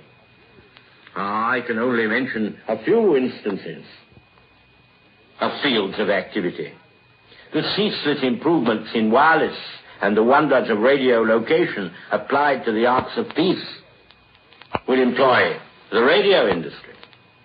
Striking advances are open both for gas and electricity as the servants of industry, agriculture, and the cottage home. There is civil aviation. There is forestry. There is transportation in all its forms. We were the earliest in the world with railways. We must bring them up to date in every respect. Here, in these few examples, are gigantic opportunities, which, if used, will in turn increase our power to serve other countries with the goods they want. Our own effort must be supported by international arrangements and agreements, more neighbor-like, more sensible than before. We must strive to secure our fair share of an augmented world trade. Our fortunes will be greatly influenced by the policies of the United States and of the British dominions, and we are doing our utmost to keep in ever closer contact with them. We have lately put before them and our other friends and allies some tentative suggestions for the future management of the exchanges and of international currency, which will shortly be published. But this is a first installment only. I have heard a great deal on both sides of these questions. During the 40 years I have served in the House of Commons, and the 20 years or more I have sat in cabinets. I have tried to learn from events and also from my own mistakes. And I tell you my solemn belief, which is that if we act with comradeship and loyalty to our country and to one another, and if we can make state enterprise and free enterprise both serve national interests and pull the national wagon side by side, then there is no need for us to run into that horrible, devastating slump, or into that squalid epoch of bickering and confusion which mocked and squandered the hard-won victory we gained a quarter of a century ago. I end where I began. Let us get back to our job.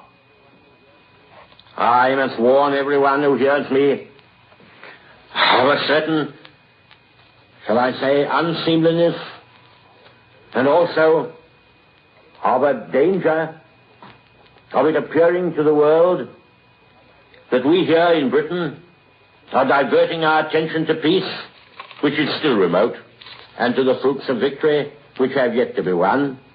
while all the time our Russian allies are fighting for dear life and dear honor in the dire, deadly, daily struggle against all the might of the German military machine. And while our thoughts should be with our armies and with our American and French comrades now engaged in decisive battle in Tunisia. I have just received a message from General Montgomery that the 8th Army is on the move and that he is satisfied with their progress. Let us wish them Godspeed in their struggle, and let us bend all our efforts to the war and to the ever more vigorous prosecution of our supreme task.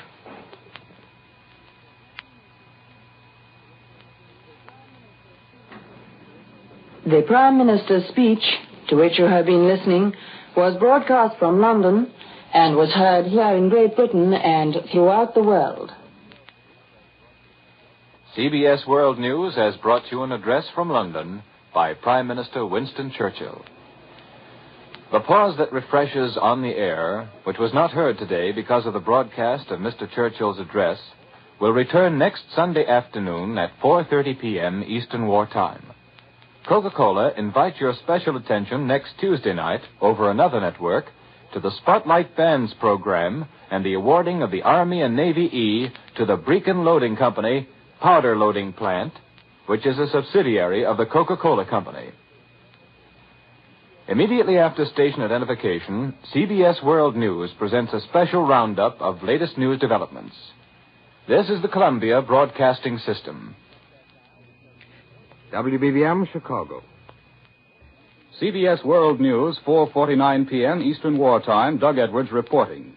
American forces in Tunisia have captured Sened in a 26-mile drive eastward from Gafsa. Sened is about 20 miles from Maknassi, and an Allied communique says our advanced elements are making progress in that direction.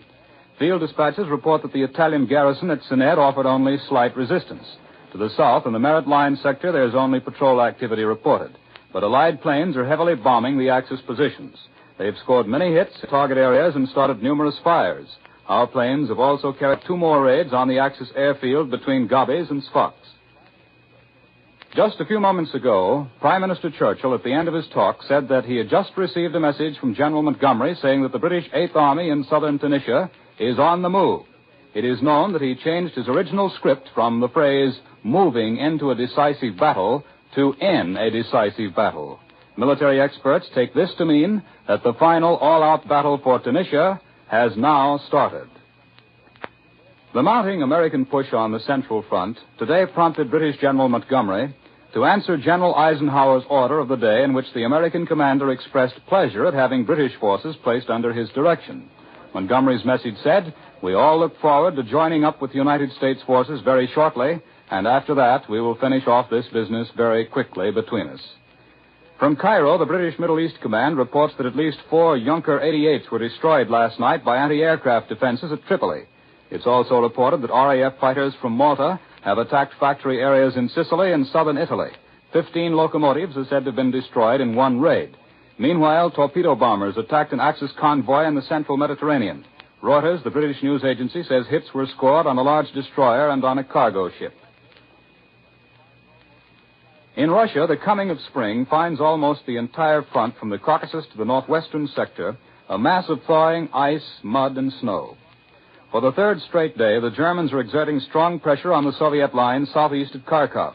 Moscow admits that the Russian lines were pressed back at one unidentified point, but the enemy is said to be suffering large losses. Red bombers are active in this area, and they too are said to be taking a heavy toll of the Nazis. The Germans claim that in the Kharkov-Belgorod area, Nazi troops have reached the upper Donetsk River on a broad front. On the Central Front, meanwhile, the Russians are maintaining their momentum. They've captured the important town of Vadinyo, which is 60 miles east of Smolensk. This town is said to be a valuable springboard for future thrusts at Smolensk. It's 43 miles west of Vyazma on a branch railroad line which runs off the main Smolensk-Vyazma line. During the night, more than 300 Russian planes raided Helsinki, the capital of Finland, in one of the heaviest and longest raids of the war in that sector. In Western Europe, the air war continues on a minor scale. RAF Whirlwind swept across the Channel last night to raid the railway viaduct at Morlaix in Brittany. Other fighters attacked railway targets in France. All planes returned safely. Major General Eaker, the commander of our air forces based in Britain, said today that some of our crews are being trained for night bombing of German targets, this to supplement the night work of the RAF. But the majority of our big bombers will continue to operate by daylight. Eaker told a London newspaper that new and better bombers, more heavily armed and capable of carrying bigger bomb loads, are on their way. Adolf Hitler emerged from his months-long seclusion today to admit that American and British air bombings have wrought great destruction on German home soil. But he declared the crisis on the Eastern Front has been overcome and that the Nazi nation is moving in a gigantic mobilization toward what he termed success until final victory. Hitler addressed a gathering of high officials, army officers, party leaders, and wounded veterans in Berlin's Army Museum. The occasion was the fourth wartime observance of German Memorial Day. His speech was broadcast from Berlin and lasted only 15 minutes, a comparative brief span for the usual verbose German leader. Hitler said that only 542,000 German soldiers had been killed in the war so far, and he declared that the front is being strengthened by millions of men, youths, and the wounded who have recovered. Older men and boys, he said, are manning home defense lines. German authorities took elaborate precautions to avoid a repetition of the bedlam caused by the RAF's visit on January 30th, the bombing which disrupted the celebration of the 10th Nazi anniversary party. Berlin radio waited only 50 minutes before the scheduled hour before announcing that Hitler would speak. And then the actual delivery by Hitler was delayed another 20 minutes past the appointed hour. Commenting on the speech, one BBC authority in London said it sounded like a mechanical reading of a worn-out theme in an empty hall. No applause or cheering was heard. Hitler explained his absence from the public platform and postponement of a Heroes' Day from a week ago today by saying that with a clear conscience, he was able to leave his work to which he was tied down for months. He said the German Eastern Front has been stabilized. And he added, we've taken measures which will secure in the months ahead of us success until final victory is achieved. The war aims of the Western democracies, he said, coincide completely with the demonstrations of their Bolshevist allies, as he put it, and they include the annihilation of all national-minded continental nations. And Hitler admitted to his audience that the German home front in many parts has become a war zone. In a further evident reference to the devastation caused by mighty air raids from the West, he mentioned the fires in German towns and villages, and at the end he paid tribute to the dead in the home country. A few hours ago, the Navy reported on 4 more attacks by our planes against Jap bases in the Solomon Islands. A communiqué said that in 2 attacks by our dive bombers and fighters, fires were started at enemy positions on Vila in the central Solomons. Meanwhile, heavy bombers blasted Jap positions on Kahili in the Shortland Island area, and dive bombers attacked Munda on New Georgia Island for the 97th time. Earlier, General MacArthur's communiqué reported lots of activity by our planes in the southwest Pacific. They've pounded Jap positions over an 1,800-mile arc of the islands above Australia. 3 enemy ships were attacked, and hits were scored on at least 2 of them off the northwest tip of Dutch New Guinea. In the same area, a 3rd vessel was raided by our Liberator bombers, but results are not reported. At MacArthur's headquarters, an Allied spokesman disclosed that Billy Mitchell bombers can be credited with sinking that Jap submarine the other day in the Lae Harbor. He says another enemy submarine may have been in the harbor at the same time. The Mitchell bomber pilots told today how their low-flying planes were brushed by flames and water spurting from the submarine they sank. The medium bombers were rocked by the explosions, and great columns of water shot 200 feet above the planes coming in after the first attack element had passed over the submarine. A British communiqué from New Delhi says there have been no important changes in Burma's Arakan district where the Japs are attacking General Wavell's troops. Apparently, the British are holding their own. Meanwhile, in the air, the RAF attacked the enemy over wide areas of Burma. Fighter patrols were busy over the Mayu Peninsula, where at last reports the Allied forces were making progress toward Donbek. And a Jap village about 5 miles north of Rapatdong has been bombed at low level. The British also raided Bahamo in northeastern Burma near the Chinese border during the night. Another night attack was carried out on Tungu in southern Burma, but details are not reported. All Allied planes returned from these operations. In China, General Chennault's airmen have made their first raid as members of the new 14th United States Air Force. They attacked a target area 7 miles south of Lacré in French Indochina, just south of China's Yunnan province border. 10 tons of bombs were dropped in this area, the site of what's probably the most important Jap phosphate mining operations in Indochina. Railroad yards, the shipping and receiving area, and a power station are believed to have suffered severe damage. Today's Chinese High Command communique says Generalissimo Chiang Kai-shek's forces continue their slow advance under difficult conditions south of the Yangtze River in the Hunan-Hubei border region. But the communique does not confirm the Chinese Central News Agency's announcement that the key Jap defense center at Haijiang has been recaptured. Meanwhile, the Chinese estimate the Japs have boosted their strength in this area to 30,000 men. In this country, the government has ordered the suspension of retail sales of butter and oil and other edible fats and oils to be covered by the meat fats rationing program. The freeze of retail sales is effective at a minute after midnight tonight. The order covers lard, margarine, shortening, cooking, and solid oils, all the edible fats and oils included in the new rationing program. Sales of these items are prohibited until the new program gets underway on March 29th. The freeze does not apply to meats, cheese, and other items in the new rationing program. As it issued the order, OPA pointed out that the reasons for rationing meats, cheeses, canned fish, butter, margarine, fats, and oils are clear to every American. The statement said, "The necessities of total war, the food requirements of our military forces, and the shortage of manpower on the farms have combined to create a scarcity in the supply of all these foods for civilians at home. Under these circumstances, there is no alternative but to see that these scarce and highly essential foods are distributed on a fair and equitable basis. Indeed, in recent weeks, there has been no question in anybody's mind as to the need to ration these foods. The only real problem was how to ration them." The freeze order was issued as one of the greatest general food shortages in recent times gripped many communities on the eastern seaboard. Also in Washington, 26 of the 55 new Republican members of the House today pledged their wholehearted support to a collective security resolution introduced in the Senate. Representatives from 17 states signed a letter urging the establishment of a national foreign policy, such as that embodied in the Senate resolution, which calls on this government to take the lead in organizing the United Nations behind the program for economic and political security. Meanwhile, the Republican minority of the House Ways and Means Committee charges that the committee's tax bill is an indigestible, hasty pudding. Those are the latest developments. This is Doug Edwards reporting for CBS World News. This is the Columbia Broadcasting System.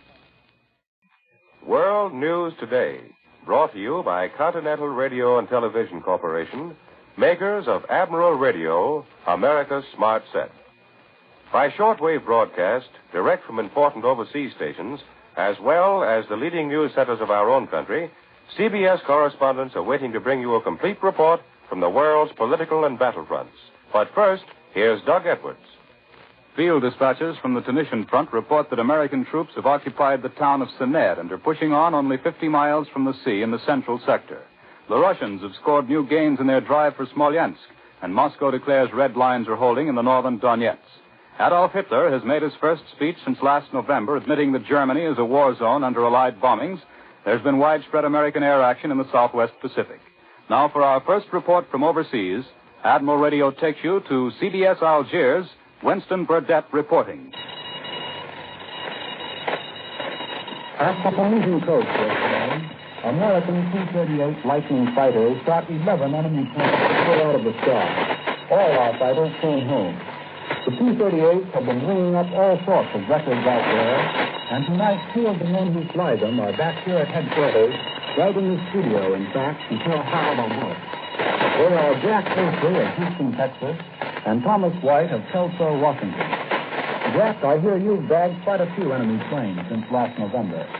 Well, I shot down 6, And Tom here has got 6 also. They tell me that that's top score for this front. How do you like flying T-38? It's the best fighter plane around here. Why do you say that? Lots of firepower and speed. And I like the idea of having 10 engines with me out there. I'm that much sure of getting home. I had to fly back to the Davies once with 268 holes in my plane and 1 engine gone. Tom, how do you find that the T-38 stands up to the Messerschmitts and the new Fox Woods the Germans are flying? We're in 5 circles around both of them. That's for a certain height, anyway. And I know we're a lot faster, because once 3 Foxholes stationed halfway here for the grid, but they never really got near. The only time the Messerschmitt can beat us on speed is when it's a little bit of back. And that's when you've got to be careful. So what do you do then? Well, there's only one thing to do. You whip around and link them with all of your guns wide open. And most of our work now is escorting bombers, so they don't go around looking for trouble. We wait until a Jerry's attack, and then we time. And Jack, as one of the two top scorers on the Canadian front, what do you think of German pilots? Sometimes I think they're either very inexperienced or they've got a lot of guts. They're definitely good. And my impression is that the general run of German pilots has been getting better since we got here. But the point is this, we've been learning a lot too. And the way we started. The Germans have put their best men and their best stuff against us. And right now, it's our side that's setting the pace. Thanks a lot, Jack and Tom. This is Winston Burdett in North Africa, returning you to CBS in New York. The growing power of the Allied forces all along the Tunisian front is underlined in a message from the British Eighth Army's General Montgomery to General Eisenhower. Montgomery said his men look forward to joining forces with the Americans very shortly, and after that, said Montgomery, we will finish off the business very quickly between us. More news in just a moment, but first here's Warren Sweeney with a word from Admiral Radio. What are we of the United Nations fighting for? The Atlantic Charter has summarized our objectives in 4 freedoms. Freedom of speech, freedom of worship, freedom from fear, freedom from want. Not for worldly profit nor territorial gain, but for such simple ideals as these have the American people, American industry, and the might of our armed forces joined hands to wage a relentless war. To this end and no other have we put on record our firm determination of fighting until the Axis surrenders unconditionally. American industry, of which Admiral Radio is typical, has willingly relinquished the privileges and profits of normal production to help build the tools of war. In peacetime, the world's largest manufacturer of radio phonograph combinations with automatic record changers, today, Admiral is busy turning out radio and electronic equipment for our armed forces, working at the full capacity of both great Admiral plants to hasten the day when victory will make the 4 freedoms a practical reality. Now, here once again is Doug Edwards. In Russia, the Germans heralded the advent of spring today by hurling fresh reserves of armor and men against Red Army defenses on the northern Donetsk, and the midday communique said that Soviet troops were engaged there in fierce defensive battles, but the Russian offensive on the Central Front retained its momentum. For a direct report on these developments, Admiral Radio takes you now to CBS Moscow, Bill Downs reporting. There probably will not be any official Russian reaction to Adolf Hitler's Memorial Day speech in Berlin. Foreign correspondents listening to the speech here in Moscow this afternoon checked each other's impressions of the speech and came to the conclusion that Hitler's words were so barren that it's hard to get any kind of reaction at all, except, of course, the standard feeling of disgust. Another army is on the march in Russia today under special orders from the Kremlin. This army is composed of Russia's farmers who are preparing to begin for the most desperate battle for food that the Soviet Union's collective and state farm system has ever faced. As it is in America, this year's crops probably rank as the most important harvest the world's farmers have had to produce. Especially as this true of Russia. Russia has substantially the same problems facing her wartime agricultural industry as America, only many times more so. There is a labor shortage. There is a problem of transport. There is a difficulty of rationing and delivering fuel for tractors and seed for the larger farms. From the wording of a special decree for the Soviet State Plan of Agricultural Development, you can get some idea of the way Russia is tackling her farming problem. One section of the decree reads, during the next 10 days, we shall organize brigades on the collective farms, diminish the number of farmers doing administrative or auxiliary work, organize the horses and machines, work out tractor and field brigades for the preliminary spring work, and arrange for a sharing of the work between tractors and horses of collective farms. The Soviet government has determined that the next winter will be as nutritive as possible. That is what is behind the note of urgency in the government agricultural decree. It concerns every phase of the collective farm life, from the organization of nurseries for the children of women who will work on the farms this summer, to the construction of field garages for the repair of harvesters and tractors. This is Bill Downs returning you now to CBS in New York. Major General Eaker, chief of our air forces based in Britain, said in London today, that very soon our planes will approach the number in the RAF. Back in this country is a flying fortress and its crew, which has seen action over France and Germany. For a direct report on this American heavy bomber, which is destined to play a big part in our air attacks, Admiral Radio takes you just outside of Washington to Bowling Field. Bill Slocum, Jr. reporting. I'm sitting now in the middle of a flying fortress, and from the bombardier's goldfish bowl in the nose to the tail gunner's niche and back, there are 10 young Americans at their posts, the same posts they all occupied on many a sea of flak exploding over Germany. These youngsters would destroy a man's faith in the movies. None of them is beautiful, and certainly none of them is a grizzled old sergeant with a tongue of steel and a heart of gold. Every one of them is a dewy-eyed kid, and the grimy, dangerous job of blowing up Germans in Germany hasn't left any mark in their eyes or in their hearts. These youngsters have just returned from the European theater, and in a minute they're going to give us a picture of life inside a flying fortress on a bombing run. But before they do, I'd like to run through their names and their hometowns. Captain Bill Crum of Scarsdale, New York, is the pilot. Lieutenant Mark Gilman, Santa Ana, California, is his co-pilot. Lieutenant William Lazier, Clymer, Pennsylvania, navigator, and Lieutenant Robert Clela of Philadelphia, bombardier. The crew, all sergeants of one grade or another, consists of Carl Masters, Paola, Kansas, Rufus Youngblood, Atlanta, Georgia, Peter DuBois, Arbutus, Maryland, James O'Donnell, Camden, New Jersey, Andrew Markle, Rosendale, New York, and Glenn Wilson of Minneapolis. Most of them have been over Europe 11 times. 2 of the crew are still there. Sergeant Charles Wright of Rochester, Minneapolis, is getting over a slight wound, and Sergeant Harvey McNally of Attleboro, Massachusetts, couldn't return because of a minor stomach ailment. These boys participated in the first all-American daylight raid over Germany, and they'll reenact that pleasant chore for us today. Each one wears a throat microphone connected to an intercommunication system, and each wears a mask because of the high altitude these fortresses work. They left England early in the morning, and it's now almost noon, and Wilhelmshaven can't be far away. This plane was the first in an element of 3 bombers, and in all there were some 80 planes on the mission. All bombers, no fighter escort at all. Let's pick up Captain Crim and the crew on the intercommunication system. Keep on the ball, fellas, back there. Keep a constant shadow. Don't let those LEs sneak in on you. Remember what happens when you don't see them. There's the one that hurts. Here they come. 3 enemy missiles, 1,200 yards out. 7 o'clock upper. Here they come, breaking under. 2 more, 5 o'clock upper. Watch them, O'Donnell. They're in under Marco now. Watch them break away at 9 o'clock. What's the left range so I can get a shot? Up on the sun, 9 o'clock high. Can't see them. Youngblood, watch that sun. Here they come, off the left wing. Nice score. That other fight turned them away. Any flak coming up, tail gunner? Flak coming up behind and low, 2,000 yards behind. Getting closer, closer. Whoops! Up with us now. Little to the right, but too close for comfort.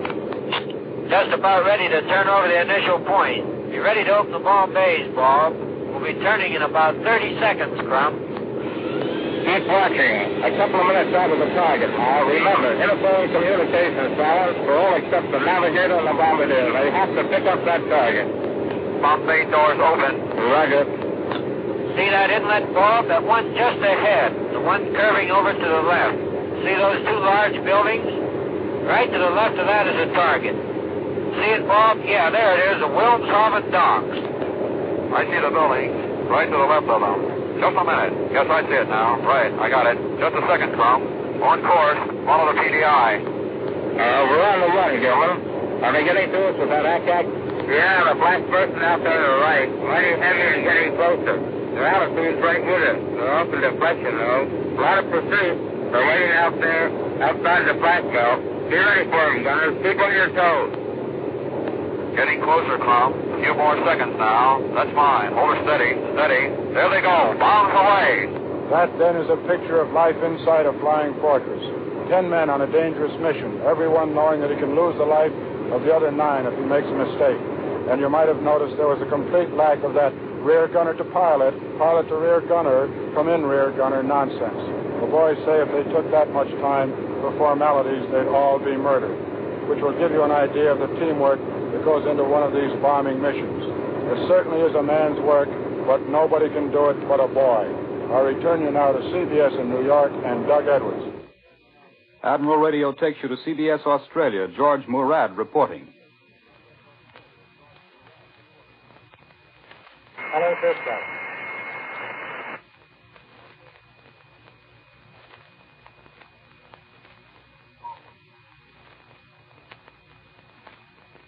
This is CBS in San Francisco calling Australia. Go ahead, Australia.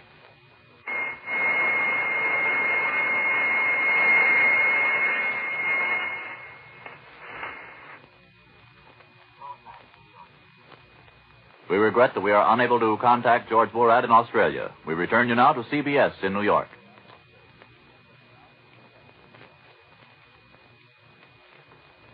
Here in our New York studio is Columbia's military analyst, Major George Fielding Elliott.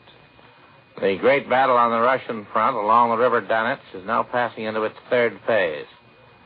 From the German point of view, it may be described as a battle of stabilization and disengagement. There can hardly be any thought in the minds of the German High Command that they can, in this area, effect the destruction of any considerable Russian force. Neither the terrain nor the conformation of the front could encourage them in such a view. Their purpose is rather to establish a strong, stabilized, defensive front from which they can disengage troops for other purposes. The first phase of this battle was the German counterattack between the Donetsk and the Dnieper. The purpose of this was, first of all, to save the German army in the Donetsk basin from the encirclement and destruction threatened by the Russian thrust toward the bend of the Dnieper, which almost succeeded. The saving of the German army was accomplished when the key railway junctions were retaken and the Russians thrown back on Kharkov. But the Donetsk salient still remained unstable as long as Kharkov threatened its flank. Hence, the second phase was the recapture of Kharkov to act as a bastion for the German salient below the Donetsk. Now comes the third phase, which is apparently directed toward reestablishing the old German winter line north of Kharkov, looking toward the recapture of Kursk and the relief of Orel from its present dangerous semi-encirclement. The Germans are throwing more and more troops into the line and are reporting heavy fighting and considerable gains all along with the upper Donetsk, but the Russian claims are still that the Russian lines in this area are holding firm. In this country, the Navy has reported on new action in the Solomons, and there's an important announcement from the OPA. For details, Admiral Radio takes you now to CBS Washington. Lee White reporting. In a brief Solomons communique half an hour ago, the Navy announced 2 more dive bombings of Vila and the 97th raid on Munda. Flying fortresses have also bombed the Japanese installations on Kahili, also in the Solomons. 26 of the 55 new Republican members of the House of Representatives today pledged their wholehearted support to the collective security resolution of the Ball Hatch Group in the Senate. The 26 members have just signed a letter in which they call upon the government to establish a national foreign policy and take the lead in organizing a United Nations program for establishing political and economic security after the war. As this program goes off the air, OPA will issue an order freezing the retail sale of butter, margarine, lard, and the other edible fats and oils to be rationed on March 29, a week from tomorrow. OPA says the suspension of sales is necessary because available stocks of these items aren't sufficient to satisfy heavy consumer buying in the last week before rationing begins. The freezing order goes into effect at 1 minute past midnight tomorrow morning. Only rationable fats and oils are affected. Meats and cheeses, except canned goods already frozen, will be freely sold on the open market until a minute past midnight, March 29, when point rationing goes into effect. This, as you know, is the first day of spring, the 4th spring of the Second World War. In the next few weeks, the frozen earth of Russia will be thawing out, and the Germans may be preparing for their 4th summer offensive. But Russia isn't the only theater of war in which the thaws of spring are important. The frozen earth of Alaska will soon be thawing, too. Here in the studio this afternoon is Colonel William C. Henry, Chief Engineer of the Army Signal Corps. He's made 4 trips to Alaska in the past 8 months, and he'll be going back again very shortly. Can you tell us, Colonel Henry, about some of the things we're doing in Alaska? One of my jobs is communications on the Alcan Highway. By last December, we'd built a pole line and strung telephone wires from Edmonton, Alberta, to Dawson Creek, British Columbia. a distance of 442 miles. By this October, we plan to have the line all the way to Fairbanks, Alaska, a total distance of 2,060 miles. It'll be a tough job, but I know we can do it. They said we couldn't get the line up even as far as Dawson Creek by last December 1st. But we did it in spite of the worst snowstorms in 40 years and temperatures that varied from 30 to 70 degrees below zero. The ground up there was frozen to a depth of 6 feet. We couldn't dig our post holes. We had to blast them out with dynamite. This spring, the problem's a little different. Part of the highway's built on frozen vegetation, or muskeg as they call it in Alaska. And when it thaws out, the highway will begin to slip, and the Corps of Engineers will have to shore it up and fill it in with logs and gravel. The Signal Corps has the same sort of a problem. We'll have to erect some of our poles in the form of tripods, 3-legged poles that can float on top of the bog in the summertime. Why are telephones so important, Colonel? Can't you use radio up there? We are using radio right now. We'd be lost without it. But there are all sorts of magnetic disturbances that far north. The northern lights, for example, which interfere with radio reception. And anyhow, we couldn't spare enough radio frequencies for all the uses to which telephones are being put. The Transportation Corps has established a series of rest camps or dispatch points, one every 100 miles, and they all have to be in constant communication. It's planned for truck drivers to drive 200 miles a day, 100 miles each way, and spend each night in the same rest camp. In the morning, they'll take a loaded truck 100 miles up the line and bring an empty one back in the evening. One of the errors in the operation of the Burma Road was that the same drivers would take a truck all the way from Rangoon to Kunming. He'd never get to know the road, and as a result, there was a high percentage of accidents. How much stuff are we sending over our Burma Road to Alaska, Colonel? The details, of course, are a military secret, but it's safe to say that several hundred trucks a day will soon be coming over the highway. Do you look for any important military developments in Alaska this coming summer? I think we'd better keep the Japanese guessing about our plans up there, but they'll have plenty of surprises coming soon. Thank you, Colonel William C. Henry of the Army Signal Corps. Now back to CBS New York and Doug Edwards. At 4 p.m. Eastern Wartime, Prime Minister Churchill will be heard over the Columbia Broadcasting System. His speech, following Hitler's talk this morning, is eagerly awaited in Britain. Admiral Radio takes you now to CBS London. John Daly reporting. Hitler's speech of this afternoon is called peculiar here in London, and the impression is that it cannot but have a depressing effect on the German people. Hitler said practically nothing other than that German soldiers in Russia would soon get some leave. His figure of 542,000 Germans killed since the war started is considered so ridiculous that even the German people will see it as a palpable lie. Also, London noted the usual lack of bombast and martial music. Much more importance is attached here to the announcement made after Hitler spoke, the announcement that he was accompanied by Goering and the 3 German military commanders-in-chief.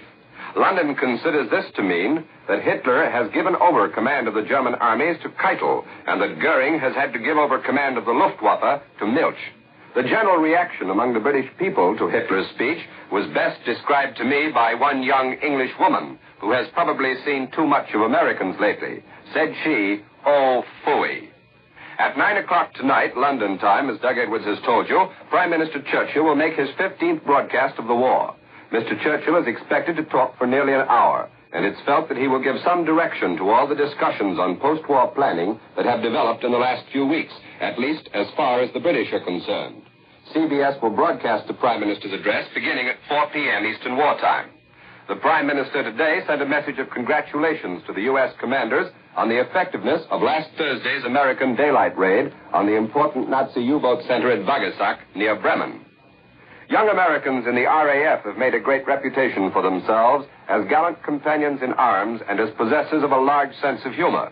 It is the tradition in the RAF that if a member is shot down over enemy territory, his belongings, saving only a few of the most intimate and personal things which go to his family, are split up among the rest of the squadron.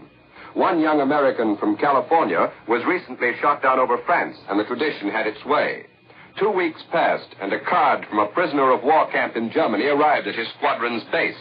It was addressed to the entire squadron, and all it said was, You so-and-sos put my clothes back. We return you now to CBS New York and Doug Edwards. And now here is a message from our sponsor. We Americans are willing to make any sacrifice if we know that it will help win the war. As yet, these sacrifices haven't caused us any real hardship. For instance, it's almost impossible to buy a new radio, but your present set will last for the duration if you take one simple precaution. Have your Admiral dealer check it twice a year regularly. A simple precaution, yes, but not one to be neglected. For regular checkups give your Admiral dealer a chance to anticipate and stop trouble. If your Admiral dealer discovers some vital part will need replacement in the near future, he'll order one immediately and probably have it in time so you won't miss a single broadcast. This is a valuable service in these days of shortages, one rendered by all Admiral dealers, trained experts who have the backing of the Admiral organization. Call your Admiral dealer. Ask him to check your radio twice a year regularly. You'll be glad you did. Uncle Sam is appealing to American women for aid, real practical aid. He needs 5 million more women in war jobs by the end of 1943. He'll train applicants free, place them at no cost at work that pays well. Any job, either in a war plant or in an industry producing the essentials of civilian life, is a war job. Your being in such work does not affect the draft status of your husband in any way. So please, visit your local office of the United States Employment Service at once and find the job you can do that will help win the war. World News Today is brought to you each Sunday at this hour by Continental Radio and Television Corporation, makers of Admiral Radio, America's smart set. Be sure to listen again next Sunday when Admiral brings you World News Today by shortwave, direct from the leading news centers of the world. This is the Columbia Broadcasting System. WBBM, Chicago. World News Today, brought to you by Continental Radio and Television Corporation, makers of Admiral Radio, America's smart set. By shortwave broadcast, direct from important overseas stations, as well as the leading news centers of our own country, CBS correspondents are waiting to bring you a complete report from the world's political and battlefronts. But first, here's Doug Edwards. The big Allied offensive on the Tunisian front is rolling. American troops have captured Fonduque, and the British are knifing ahead both in the north and south. RAF bombers have given Berlin its heaviest pounding of the war. American planes have raided Rouen. The Red Army has captured 7 settlements in the Smolensk area. American planes have battered at Jap bases throughout the southwest Pacific, and enemy bombers have retaliated with raids on our installations in the Solomons. Now for our first report from overseas, Admiral Radio takes you to CBS Algiers. Charles Collingwood reporting. This is Charles Collingwood at Allied Force Headquarters in North Africa. The 8th Army's attack on the Merit Line is gathering momentum. In the frontal attack on the line itself, new advances were made southwest of the village of Merit. But what is much more spectacular, the British force, which swept all the way around Rommel's flank, is now in the outskirts of El Hama. All you have to do is to look at a map to see what this means. El Hama, which is marked on our map with the little palm trees that mean an oasis, is in the exact and geographical rear of the Merit Line. It's not a threat to Rommel's rear, it is his rear. And from El Hama to Gabas on the coast is less than 20 miles. North of El Hama, all the way up to Sousse, American forces are gradually overflowing onto the coastal plains. El Gatar, McNassie, and now today's communique says that we have taken Fonduque, which is opposite the port of Sousse and only 50 miles away from it.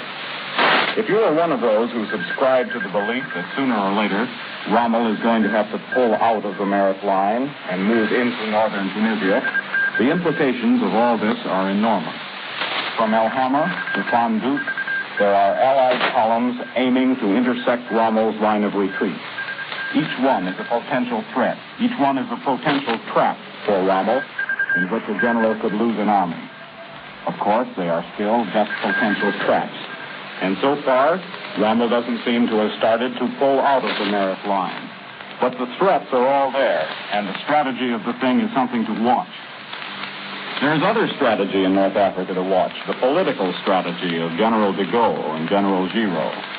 General de Gaulle is coming here all right, and the announced intention of the two generals is to work out an agreement.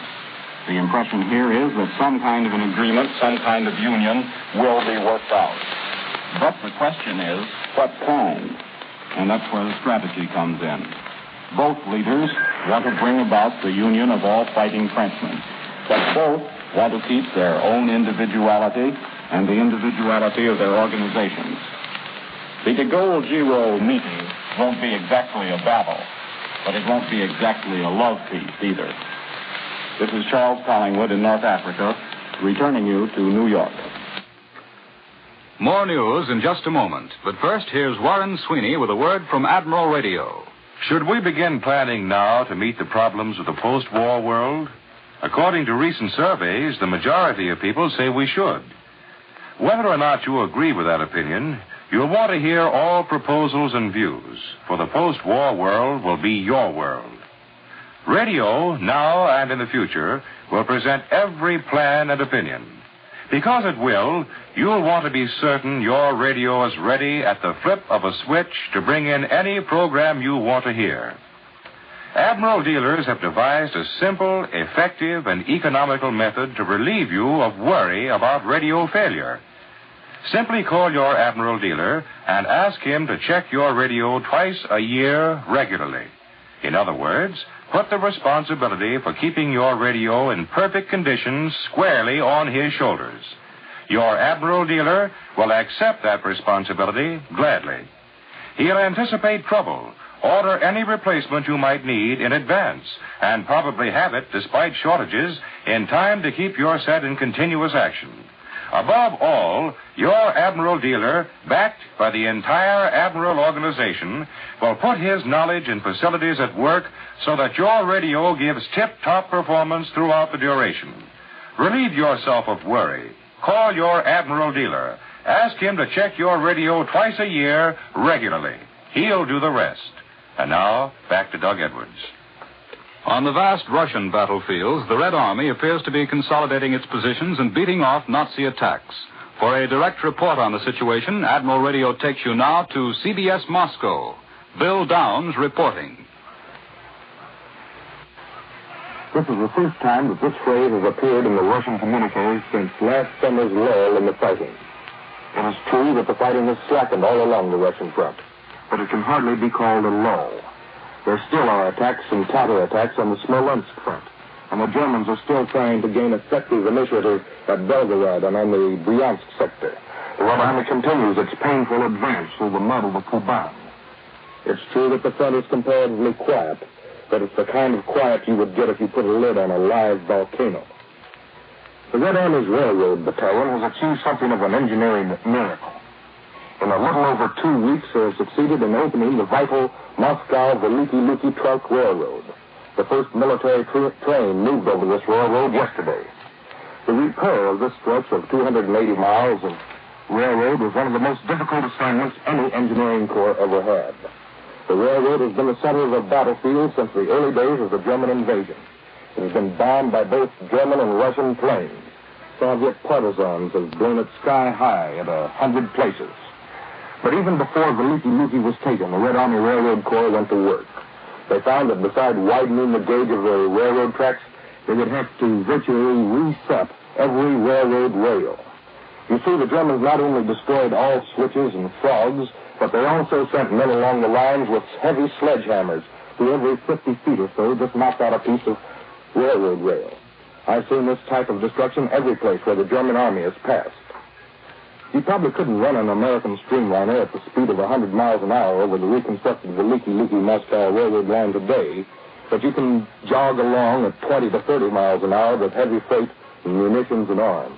And that's what's happening today as the Soviet command reinforces its Veliki garrison, the garrison which is closer to the borders of the Soviet Union than any other group pushed to the east by the Axis invaders. And this is Bill Downs returning you now to CBS in New York. Within the past hour, our Army and Navy announced new air blows against the Japs in Burma and in the North and South Pacific. For this news and details on the rationing program, Admiral Radio takes you to CBS Washington. Lee White reporting. There's been a flare-up in the area warfare in the South Pacific. A Navy communique reports 6 more American raids on Japanese positions. and 2 Japanese bombings of American positions. Instead of bombing Nauru Island once last Thursday night, it now appears that we made 2 attacks. Nauru is an isolated, once British, now Japanese-held base 770 miles due north of Guadalcanal. Catalina patrol bombers raided it the first time, starting fires. And in the second attack, the one already reported, liberators scored hits on enemy installations. Light bombers and fighters made 2 more attacks on Munda, one on Vila and one on Rendova Island in the South Pacific. And in the North Pacific, a force of Mitchell medium bombers scored hits on the airdrome and camp on Kiska in the Aleutians. The Japanese bombed Canton Island in the Phoenix Group on Thursday night. And early Friday morning, 7 enemy planes made 5 sorties over Guadalcanal. But in only 2 of them were they able to drop any bombs. From India, the Army Air Force reports that 2 formations of liberators bombed Rangoon on Friday night, scoring hits on the railway station, the airdrome, and the harbor area. Meat rationing begins tomorrow, and from the looks of things, most butcher shops are going to be short, at least for a time, until the rationing machinery can get underway. The OPA estimates it will take at least 2 weeks for things to start running smoothly, and meanwhile, Americans will just have to be patient. Senator Ball and a number of other senators and congressmen, however, are thinking about increasing the rations for people doing heavy labor. They think the current rate is plenty for white-collar people, but that the average worker in a war plant ought to have more than 2 pounds of meat and fats a week.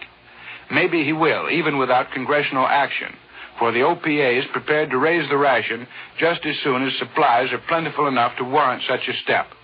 Last night, it removed dried fruits from rationing altogether, and it revised the point values of other processed foods depending upon the demand. Some went up and some went down.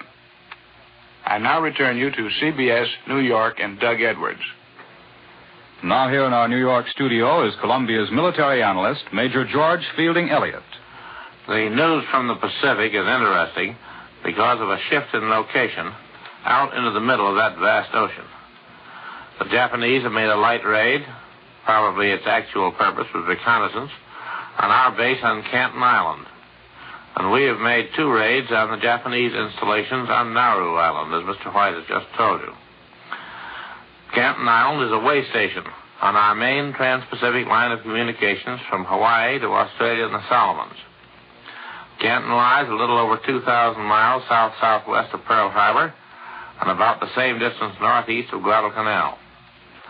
It has long been recognized that the Japanese, from their outpost positions in the Gilbert and Marshall Islands, which lie west and northwest of Canton, might at any time try to raid our line of communications. They could hardly hope to seize and hold any of our well-defended bases along this line, of which Canton is one.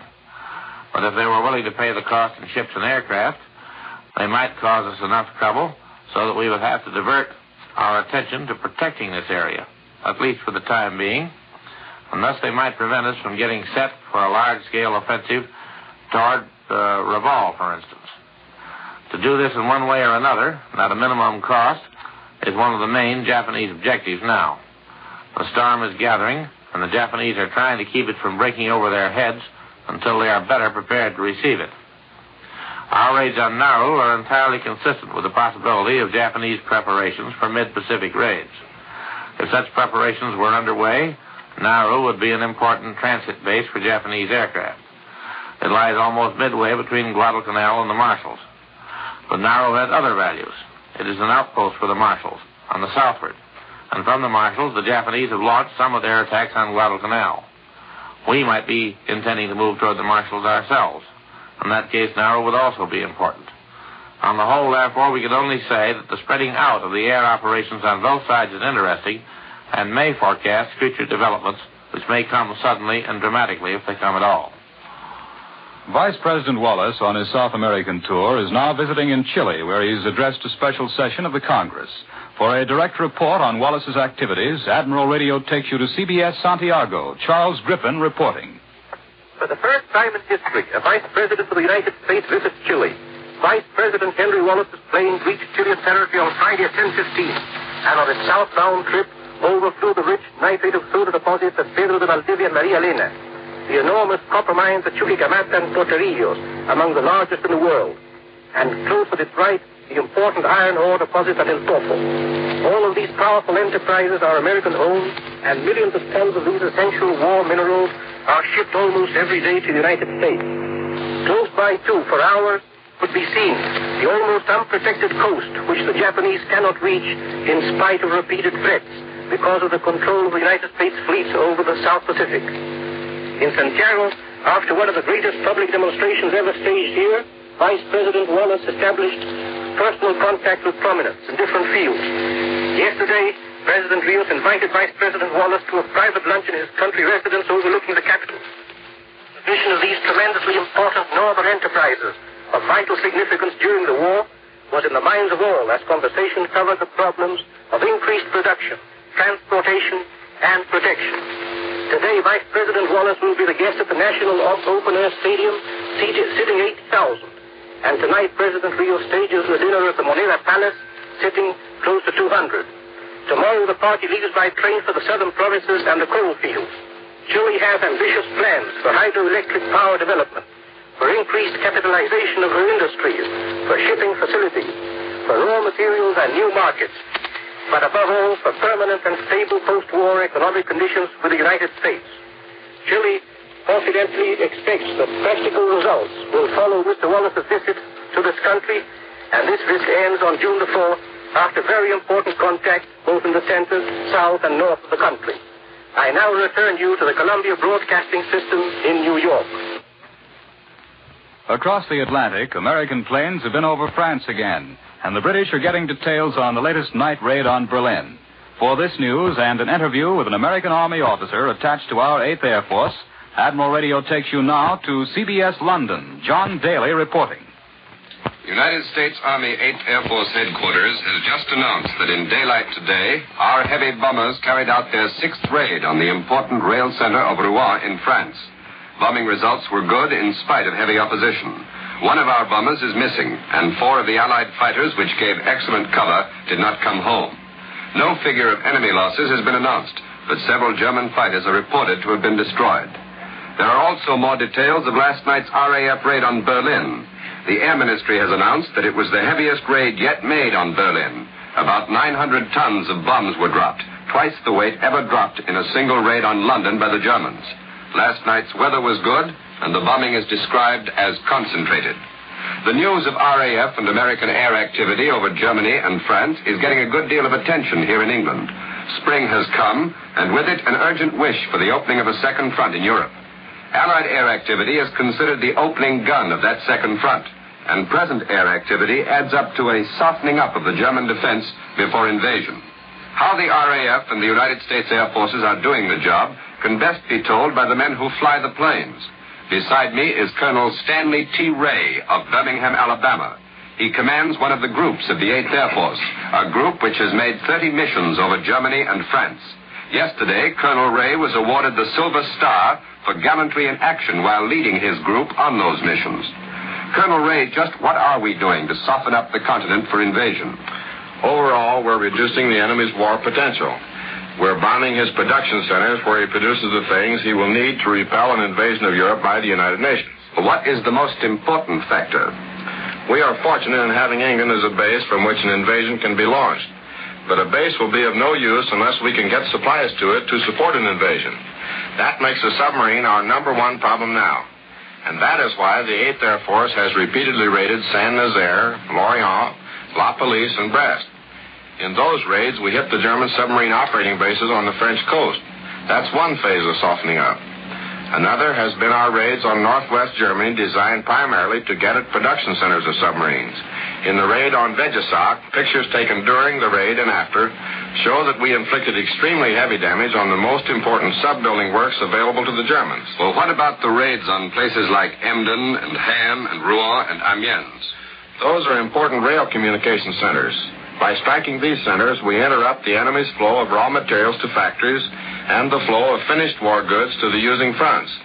Thus, the destruction of trackage and of freight cars and engines in the raid on Rouen today will have a lasting effect on the flow of supplies to the German submarine bases on the French coast. Well, Colonel, what can we look for when the 8th Air Force gets the hundreds of planes which General Acre, the commander of the 8th Air Force, said would arrive early this summer? We've had a hard winter, but we're out of the woods now. When we get those planes, we'll send groups of them to many different targets at the same time. In addition to German industry and communications, we will destroy the German Air Force in its production centers, on its aerodromes, and in the air. We, the RAF and the United States Air Force, will keep the German air raid warning service on a 24-hour basis. We'll send over so many planes that the German anti-aircraft gunners will be beating their heads on the concrete. And since we must come to grips with the Germans on land before we can win the war, the 8th Air Force and the RAF will prepare the way. And then, when this land force goes in, we will provide an umbrella of bombers and fighters which will strike as part of that force. Oh, yes, there's one more thing that the Air Arm of the United Nations is doing to soften up for invasion. German morale is not cracked yet, but we do know that the RAF night raids and our day raids have already affected morale, and they will have an ever-increasing effect. I wouldn't want to be a German in Germany this summer. There will be no future in it. And now, back to CBS New York and Doug Edwards. You've just heard Colonel Ray of our American Army Air Force in Britain. Now, here in our New York studio, home after 7 months in London, is Joe Alex Morris, foreign editor of the United Press. Joe, what do you think these increasingly heavy American and British raids on the continent are leading up to? They're leading up to our grand assault on Hitler. You can be sure of that, Doug. But last night's big raid on Berlin was just a part of a long, hard job. Our air offensive is such a vast undertaking that the overall picture cannot easily be seen by us ordinary citizens. But I had a chance in Britain to talk to the men who are doing the flying and to some of the men who direct the whole operation. What impressed you most, Joe, in your talks with those fellows? I'd say the vast amount of organization required. Usually, we think of a bomber as having a crew of half a dozen or a dozen men, and perhaps we think of the ground crew of half a dozen more men. But actually, there are dozens of other men behind each bomber. Men who are busy at desks, others who work day and night repairing or overhauling planes. And if any one of them fails in his job, the whole operation is endangered. Well, it certainly is a job. Well, there's another side to the picture.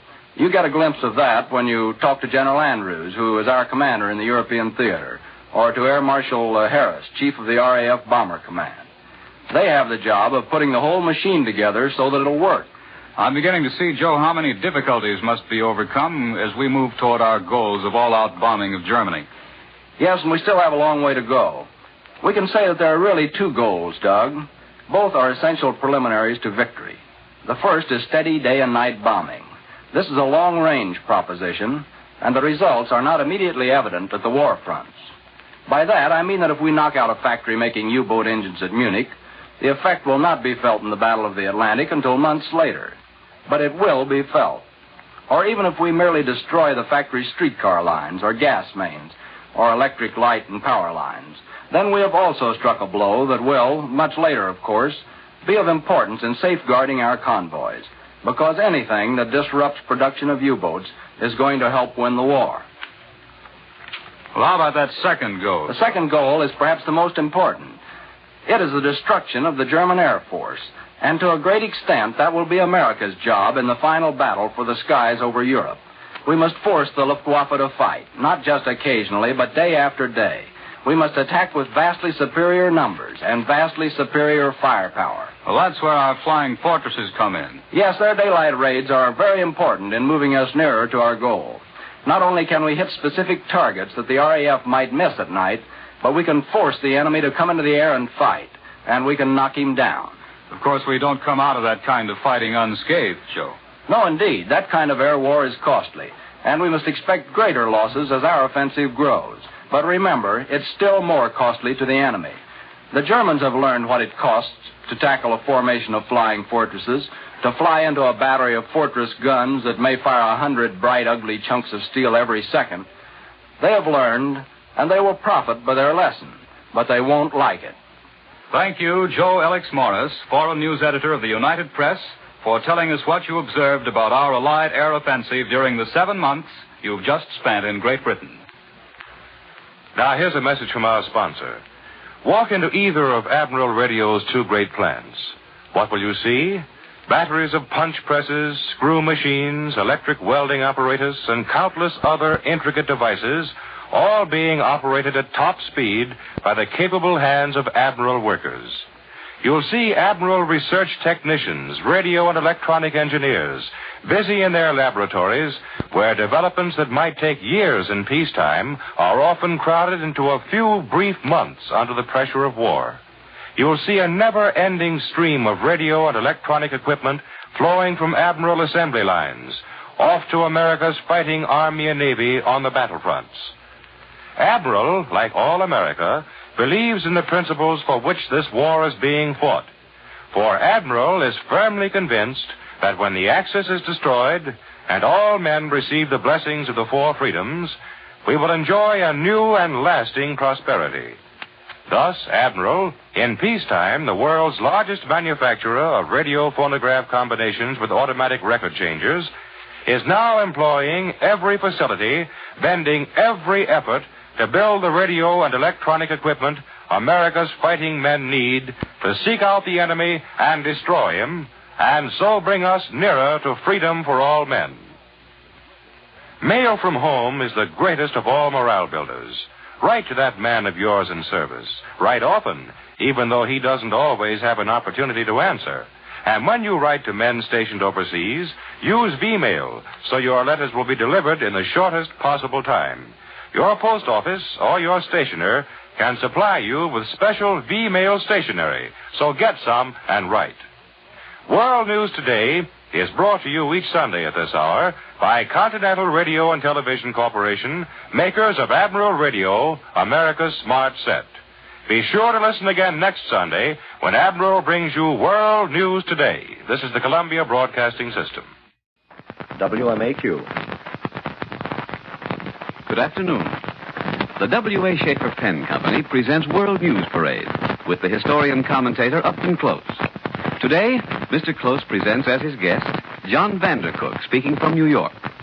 This program is brought to you each Sunday by the makers of Schaefer's Lifetime Feather Touch Fountain Pens, the only pens identified by the white dot, and Scrip, S-K-R-I-P, successor to ink. Scrip is the easiest of all writing fluids on critical metal and rubber parts. It makes all pens write better, last longer, require less servicing, keeps pens clean. Scrip keeps writing neat and clean, too, because it dries so fast a blotter is unnecessary. Get Scrip in the double-size Scripwell bottle. It saves valuable packing material as well as money. You get twice the quantity of the world's finest writing fluid for just a dime more. For better pen protection, always use Schaefer Scrip. And now, Mr. Upton Close. Headlining the parade, Allied air banners fly victorious from the Solomon Islands to Berlin. Big American bombers have raided the railway yards at Rouen, France. Overnight, the British dropped twice as many explosives on the German capital as the Luftwaffe ever dropped on London. Bombing of another Jap base in New Guinea puts the weird name of Wewak in the parade. MacArthur, finding 250 Jap planes grounded at Rabaul, has additional proof that an enemy move is in the making, while continued American raids on Kiska give similar warning to Tojo, who once again is operating at Attu in the Aleutians. Challenging the RAF for first place in the week's parade swim the sharks of modern war German U-boats. Pledged to kill and kill, they turn Allied sea lanes to graveyards with claims mounting hourly. Hitler, surrendering control of the army to Keitel, is reported in command of the Navy. As the Russian war front swings into view, Red armies drive on Smolensk. Unusual weather plays hob with the offensives of either side, and the Nazis' wedge from Kharkov hasn't widened dangerously. Better weather greets the parade in North Africa, but the Meretz line still blocks the path of the British 8th Army, although there are signs of an impending breakthrough. Germany prepares for the inevitable by building more forts and denuding occupied countries of manpower. Rebellion grows in France. Vichy'ites continue to desert Laval for Giraud, and de Gaulle, moving toward North Africa, paves the way to meeting Giraud with soft and, for him, conciliatory words. Mussolini's balcony exhibitionists duck for cellars as RAF planes roar overhead, withholding their fire because a near miss on Il Duce might mean a direct hit on the Vatican, where the Pope convalesces from influenza. But chalk scrawls on Malta's bomb-gutted buildings reading, "Bomb Rome," may be the handwriting on the wall for Rome. Dante's inferno of food problems burns up the parade.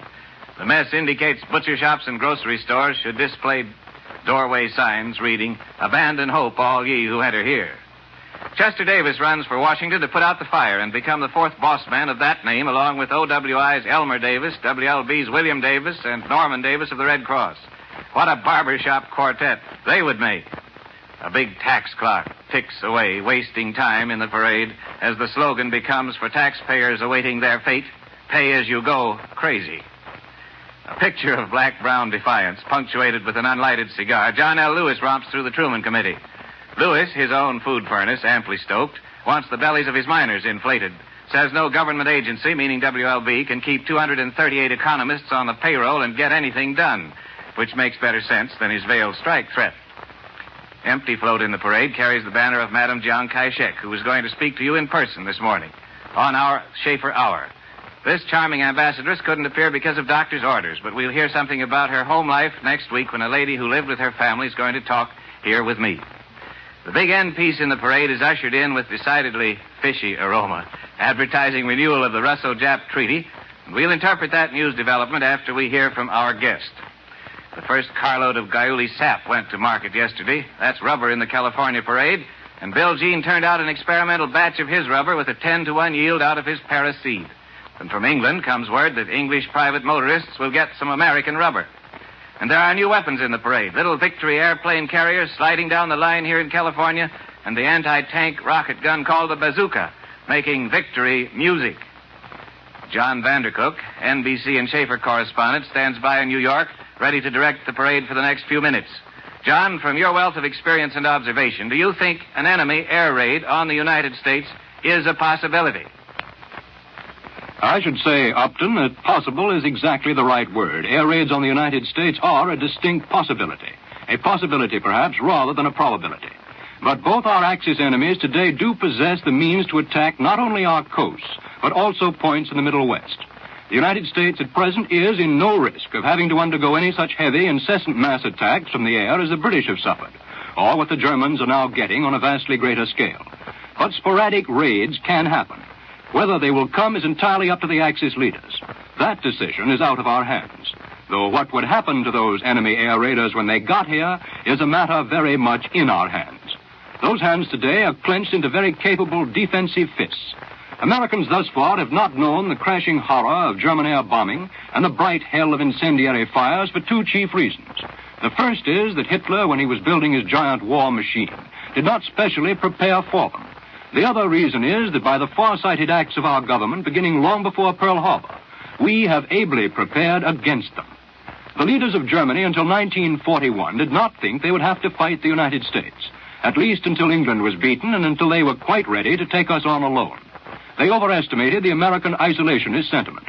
Therefore, the types of German warplanes and the factories that built them were originally designed to deal only with nearer enemies. The commonest early types of Nazi bombers, the famous Heinkels and Junkers, were constructed to remain only from 5 to 7 hours in the air. Their top range, when loaded with explosives, is just over 1,000 miles. Those medium-range Nazi bombers still fill the bill for the work they have to do in North Africa, in Russia, and over Britain. As a result, the Nazi war planners paid little attention to types of warplanes which are capable of crossing an ocean, exactly the type in which we have specialized. The Germans now have a few planes capable of doing that job, though when they've filled up with enough gas for a round trip, they can probably carry a very small payload of bombs. Short-range Nazi bombers can also reach our shores, if they ride the first lap on the decks of aircraft carriers. Only one, the Graf Zeppelin, is positively known to exist, though there may be others. But German carriers and direct flight bombers alike would have to run a very dangerous gauntlet to get here. Our first defense is the British and American Navy, and the combined Allied air fleets that keep watch over all exits from German-occupied Europe. But we have other sentry posts along the whole Atlantic road.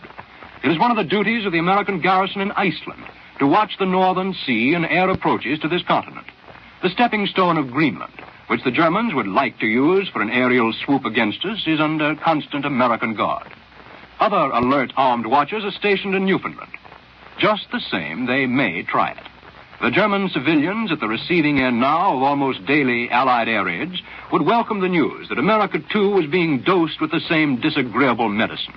And Hitler, who lies often, but not always, has promised retaliation. Apart from the reasons of German home morale, responsible American officers that I've talked to feel that just now, for purely military reasons, Nazi raids against American industrial centers, naval bases, and shipyards might also be well worthwhile. The Pacific coast seems to be probably safer. The Japs have no planes capable of a round-trip trans-Pacific flight. Jap bombers would have to be brought in range by aircraft carriers past many watchful eyes. But there, too, they might make it. Pearl Harbor was smashed by carrier-borne Jap planes, and history can always repeat itself. And now, back to Upton Close in Hollywood. Thank you, John Vandercook. I wish you'd talk, too, about coming over the North Pole, but we'll get into that someday. Now let's return for a look at that last float in our week's parade. The Russian-Japanese fishing treaty, renewed late as usual, at Kuibyshev on Thursday by Vice Commissar Lozovsky and Ambassador Sato. It is not an attractive exhibit for Americans who wonder how and when we are going to overcome the chief obstacle to direct attack upon Japan and direct aid to China and Korea, that huge obstacle being the untouchable gooseneck of Siberia and the peninsula of Kamchatka hanging down from it like a stubby fat feather. There are some among us who are so dominantly concerned with Germany and Europe that they like the thought that Russia's neutrality in the Pacific is keeping us on the beam, as they interpret the beam. But such is no longer the official policy. We have been assured by our own high command. Halsey at Nimitz of the Navy, and Mr. Knox, who was once all for getting Hitler first, have been lavish with promises that we are presently going to get Japan where she lives. And the incessant bombing of Kiska punctuates the prompter's whisper, "Keep your eyes on Alaska now." The priest explorer, Father Bernard Hubbard, who knows Alaska and whose knowledge our armed services have been drawing on, points out that the weather observation facilities granted Japan by Russia in the fishing treaty go beyond the accepted conventions of neutrality in wartime and to our detriment. Would we be unconcerned if, on the other side, Ireland were to lease a weather station to Germany, or if Venezuela, scarcely farther away, were to give its neighbor's deadly enemy the run of its seas and ports? The truth of the matter likely is that we are far from unconcerned. But our high strategy, as devised, just does not cover the point of what to do about it now. Britain did something about Norway, but the rebound was disastrous because she was not ready to do enough. When Maxim Litvinov arrived over the Pacific in San Francisco on December 6, 1941, to end a long period of strained relations between Moscow and Washington, I met him at the Pan American float, the only person present who had a personal acquaintance with him, and interviewed him for the National Broadcasting Company's audience. The next day, December 7, I gave my reactions. Reading between the lines of the interview, the realistic Russian policy of following the dictates of expediency if war should break out between Japan and the United States. A few minutes later came the flash that it had broken out. I spoke realistically about Russia. That does not bother the Russians, who are the most realistic speakers themselves in the world. It does bother their super-sensitive admirers. We were given to understand that if we just kept still about Russia in the Pacific, enabling Stalin to play a fox-like game with Japan, Russia would soon be in, helping us out. And we must not spoil that, as if anything that you or I could say would affect the basic realism of Stalin's decisions. Now we have seen the development of that realism to the point at which Russia trades the use of waters and weather posts to Japan in return for the privilege of taking American Lend-Lease ships and goods through the Japanese Navy, and of purchasing rubber and food from Japan. While we look baffled, Japan must be having some hearty laughs up her kimono sleeve. The key to the whole thing is, of course, American strength applied now, not later. It would be rushing in where the angel of history fears to tread, to say that a Moscow, relieved of menace in Europe, would deliberately choose to crush Japan on the Pacific in our favor, rather than to preserve or influence her. Russia historically needs Japan as an offset to reborn China, as much as to any Western power in the Pacific. But now we can have the facilities of Siberia as readily as the Japs if we put the sea and air power in the North Pacific to go there and stay there. Just 2 notes about V-mail in the parade. A boy writes his parents from Africa that he was hit in the leg with shrapnel, but within a few hours was comfortable in a base hospital hundreds of miles away. So efficient is our air ambulance service. He says, keep writing. Although delayed, the letters reach the boys sometime and are never stale to them. The second note comes from Washington. 2,000 sacks of mail lost in recent weeks by sinkings in the Atlantic. Couldn't have been V-mail, or it would have been flown over. That's Larry Keating's pet subject. Larry. You can fortify our fighters with a secret weapon, the morale that comes with mail from home. Help in this struggle by writing frequent, cheerful letters to your friends and relatives in uniform. Send them letters. They'll fight better. It's essential that you use your government speed mail, V-mail, when writing overseas. That's V for victory. It saves valuable shipping space. And always write your V-mail letters with Schaefer's V-Black script. It gives sharper, cleaner V-mail reproduction because black photographs best. V-Black script is a lustrous ebony black writing fluid, finest in quality and performance. Available everywhere V-mail stationery is sold. Ask for the double size, just 25 cents. And remember the name, Schaefer's V-Black script. And listen to Schaefer's World News Parade with Upton Close each Sunday at this time. Sent to you by the W.A. Schaefer Pen Company, makers of script. That's S-K-R-I-P, successor to ink. The writing fluid that keeps your pen functioning at top efficiency. Remember, Upton Close for the Schaefer Pen Company next Sunday at this same time. This program came to you from Hollywood, and this is the National Broadcasting Company.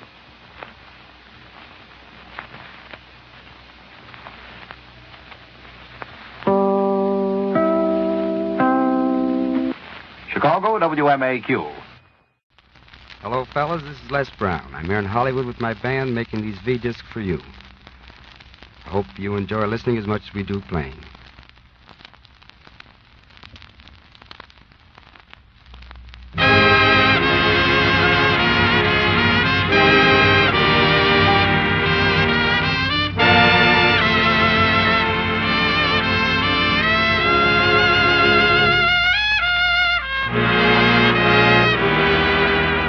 Just for a day, just for 24 hours out of the blue, let us be gay while I'm with you.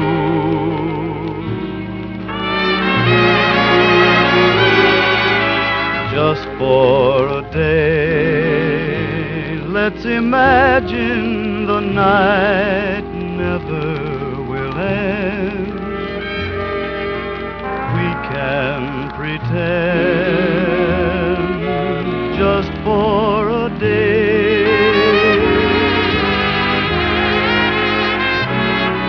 A handful of moonlight we'll borrow while memories walk through the glow. We won't even talk of tomorrow, for tomorrow may never come. And so, dear, just for a day, we can dream of the old world that we knew, till it comes true, just for a day.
Just for a day, we can dream of the old world that we knew, till it comes true, just for a day. Let us be gay, just for a day.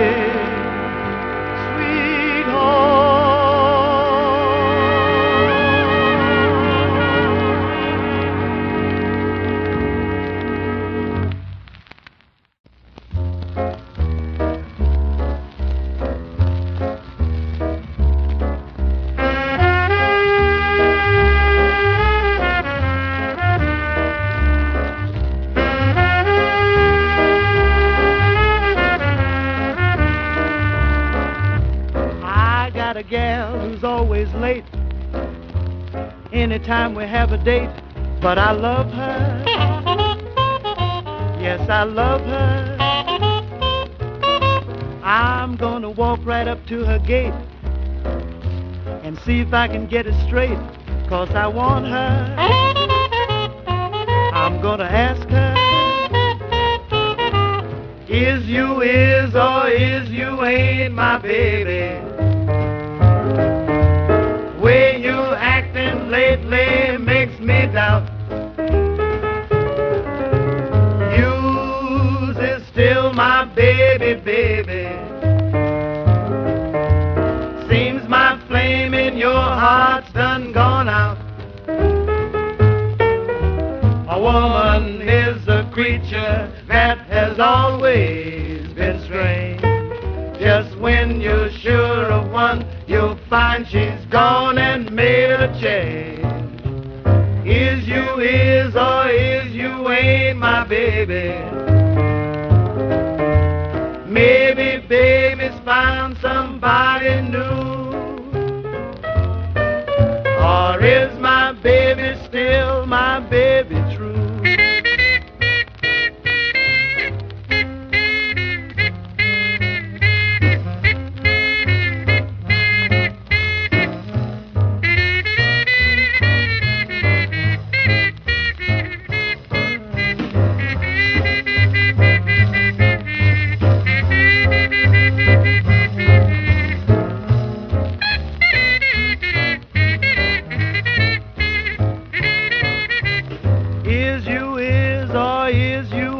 My baby,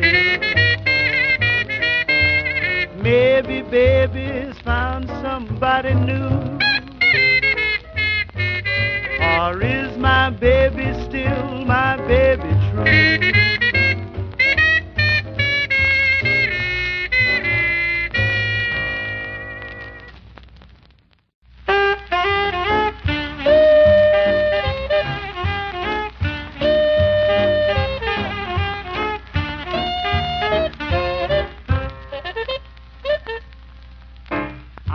Cake and no mistake, but baby, if you insist, I'll cut out cake just for your sake. Baby, come on, knock me a kiss. I like pie, I hope to die, but get a load of this. When you get high, doggone the pie. Baby, come on, knock me a kiss. When you press your sweet little lips to mine, you make it understood. They taste like brandy, canned in wine, peaches, bananas, and everything good. I love jam and no flim-flam. Scratch that off my list.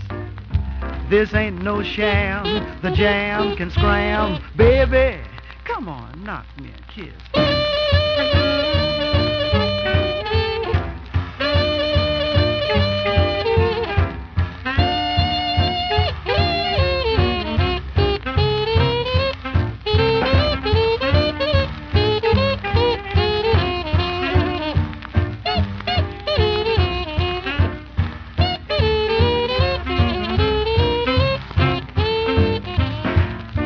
Press your sweet little lips to mine. You make it understood, oh babe. It tastes like brandy, canned in wine, peaches, bananas, and everything good. I love jam and no flim-flam. Scratch that off my list. This ain't no sham. The jam can scram. Baby, come on, knock me a kiss.